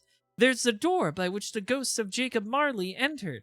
There's the corner where the ghost of Christmas Present sat. There's the window where I now saw the wandering spirits. It's all right. It's all true. It all happened. Ha ha ha! Really, for a man who had been out of practice for so many years, it was a splendid laugh, a most illustrious laugh, the father of a long, long line of brilliant laughs. I don't know what day of the month it is, said Scrooge. I don't know how long I've been among the spirits. I don't know anything. I'm quite a baby. Never mind. I don't care. I'd rather be a baby. Hello, whoop, hello there. He was checked in his transports by the churches ringing out the lustiest peals he had ever heard. Clash, clang, hammer, ding, dong, bell. Bell, dong, ding, hammer, clang, clash. Oh, glorious, glorious! Running to the window, he opened it and put on his head. No fog, no mist, clear, bright, jovial, stirring, cold. Cold, piping for the blood to dance to, golden sunlight, heavenly sky, sweet, fresh air, merry bells. Oh, glorious, glorious! What's today? Cried Scrooge, calling down to a boy in Sunday clothes, who perhaps had loitered in to look about him. Eh? Returned the boy with all his might of wonder. What's today, my fine fellow? Said Scrooge. Today, replied the boy. Why, Christmas Day. It's Christmas Day, said Scrooge to himself. I haven't missed it. The spirits have done it all in one night. They can do anything they like. Of course they can. Of course they can. Hello, my fine fellow. Hello, returned the boy. Do you know the poulterers in the next street but one at the corner? Scrooge inquired. I should hope I did, replied the lad. An intelligent boy, said Scrooge, a remarkable boy. Do you know whether they've sold the prize turkey that was hanging up there? Not the little prize turkey, the big one. What, the one as big as me? Returned the boy. What a delightful boy, said Scrooge. It's a pleasure to talk to him. Yes, my buck. It's hanging there now, replied the boy. Is it? Said Scrooge. Go and buy it. Walk-er, exclaimed the boy. No, no, said Scrooge. I am in earnest. Go and buy it, and tell him to bring it here, that I may give them the direction where to take it. Come back with the man, and I'll give you a shilling. Come back with him in less than 5 minutes, and I'll give you half a crown. The boy was off like a shock. He must have had a steady hand at a trigger who could have got a shot off half so fast. I'll send it to Bob Cratchit's, whispered Scrooge, rubbing his hands and splitting with a laugh. He shan't know who sends it. It's twice the size of Tiny Tim. Joe Miller never made such a joke as sending it to Bob's will be. The hand in which he wrote the address was not a steady one, but write it he did, somehow, and went downstairs to open the street door, ready for the coming of the poulterer's man. As he stood there, waiting his arrival, the knocker caught his eye. I shall love it as long as I live, cried Scrooge, patting it with his hand. I scarcely ever looked at it before. What an honest expression it has in its face. It's a wonderful knocker. Here's the turkey. Hello! Woo! How are you? Merry Christmas! It was a turkey. He had never could have stood upon his legs, that bird. He would have snapped them off in a minute like sticks of sealing wax. Why, it's impossible to carry that to Camden Town, said Scrooge. You must have a cab. The chuckle with which he said this, and the chuckle with which he paid for the turkey, and the chuckle with which he paid for the cab, and the chuckle with which he recompensed the boy, were only to be exceeded by the chuckle with which he sat down breathless in his chair again, and chuckled till he cried. Shaving was not an easy task, for his hand continued to shake very much, and shaving requires attention, even when you don't dance while you are at it. But if he had cut the end of his nose off, he would have put a piece of sticking plaster over it and been quite as satisfied. He dressed himself all in his best, and at last got out into the streets. The people were by this time pouring forth, as he had seen them with the ghost of Christmas Present, and walking with his hands behind him, Scrooge regarded every one with a delighted smile. He looked so irresistibly pleasant, in a word, that 3 or 4 good-humored fellows said, Good morning, sir, a Merry Christmas to you. And Scrooge said often afterwards that of all the blithe sounds he had ever heard, those were the blithiest in his ears. He had not gone far when coming on towards him he beheld the portly gentleman who had walked into his counting-house the day before and said, Scrooge and Marley's, I believe? It sent a pang across his heart to think how this old gentleman would look upon him when they met. But he knew what path lay straight before him, and he took it. My dear sir, said Scrooge, quickening his pace and taking the old gentleman by both his hands, how do you do? I hope you succeeded yesterday. It was very kind of you. A Merry Christmas to you, sir. Mr. Scrooge? Yes, said Scrooge, that is my name, and I fear it may not be pleasant to you. Allow me to ask your pardon, and will you have the goodness, here Scrooge whispered in his ear. Lord bless me, cried the gentleman, as if his breath were taken away. My dear Mr. Scrooge, are you serious? If you please, said Scrooge, not a farthing less. A great many back payments are included in it, I assure you. Will you do me that favor? My dear sir, said the other, shaking hands with him, I don't know what to say to such Don't say anything, please, retorted Scrooge. Come and see me. Will you come and see me? I will, cried the old gentleman, and it was clear he meant to do it. Thank ye, said Scrooge. I am much obliged to you. I thank you 50 times. Bless you. He went to a church and walked about the streets and watched the people hurrying to and fro, and patted children on the head and questioned beggars, and looked down into the kitchens of houses and up to the windows and found that everything could yield him pleasure. He had never dreamed that any walk, that anything could give him so much happiness. In that afternoon he turned his steps towards his nephew's house. He passed the door a dozen times before he had the courage to go up and knock, but he made a dash and did it.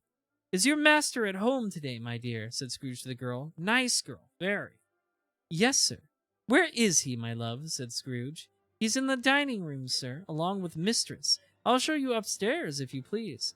Thank ye, he knows me, said Scrooge, with his hand already on the dining room lock. I'll go in here, my dear. He turned it gently and sidled his face in round the door. They were looking at the table, which was spread out in great array, for these young housekeepers are always nervous on such points and like to see that everything is right. Fred, said Scrooge.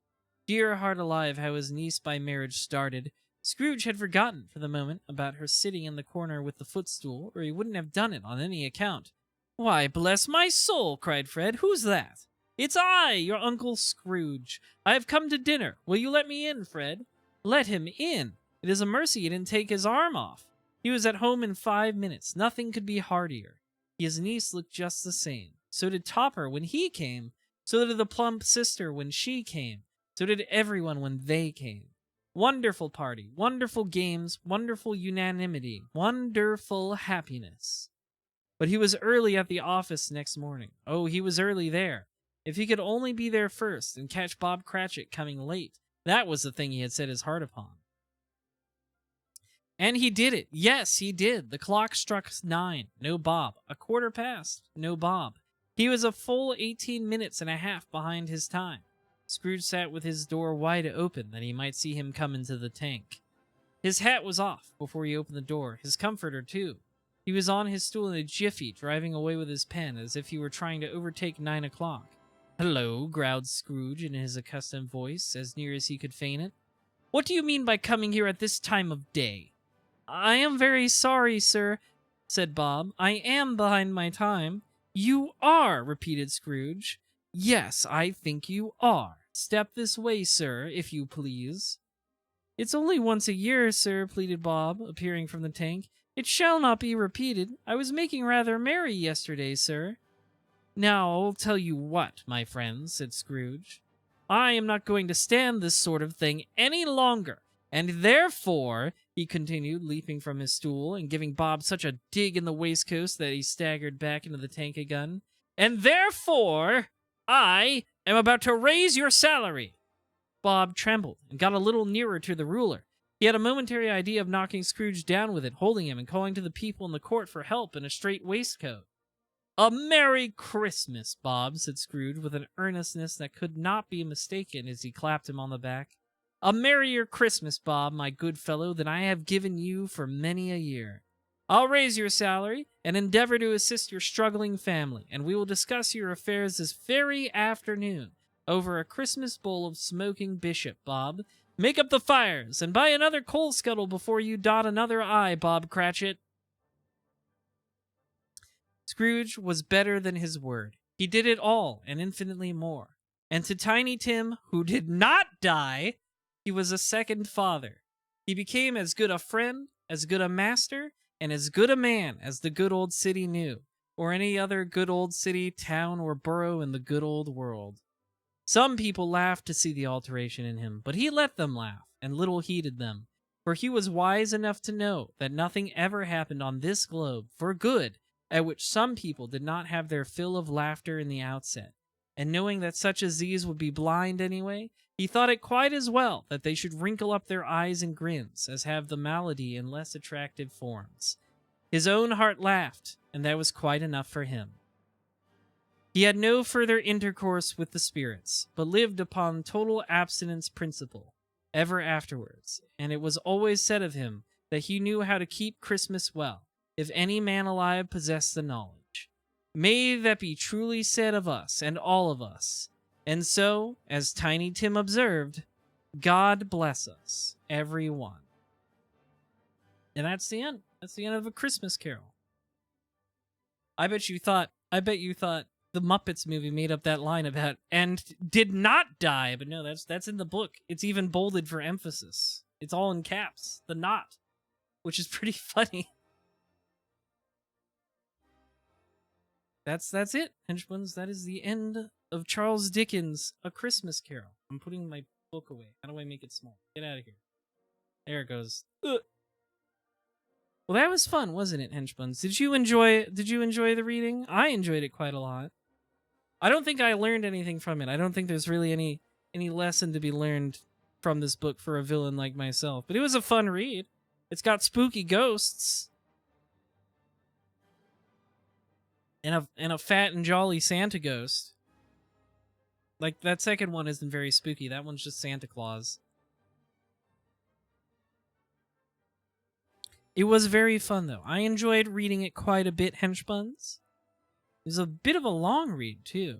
Not that long, I suppose. I had a lot of fun, though. It's not a very long story, so it kind of makes for a fun little read every year, right? It was a wonderful time. And guess what, henchbuns? Tomorrow is Christmas Eve. And you know what we always do on Christmas Eve. Look forward to my traditional yearly playthrough of Nights into Dreams and Christmas Nights. One of my favorite games of all time. That's going to be so delightful. If you're a true Knight's Head like myself, please look forward to that. I get a lot of joy out of playing that game every year on the stream. Around Christmas time. So I am very excited about that.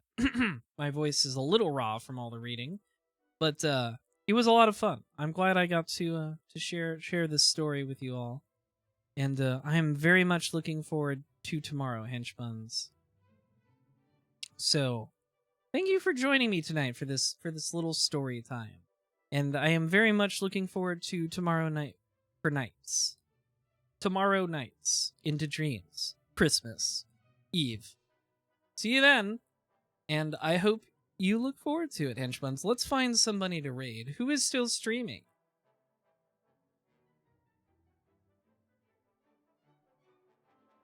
Let's see.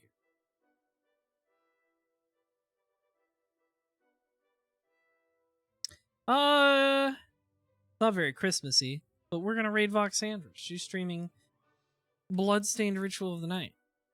So go post. You know what?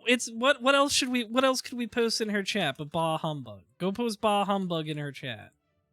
You know that one. And I will be very happy to see you all tomorrow for the Nights into Dreams stream chat room. See you tonight, my glorious henchbuns. Tomorrow night, that is. On Christmas Eve. Bye-bye!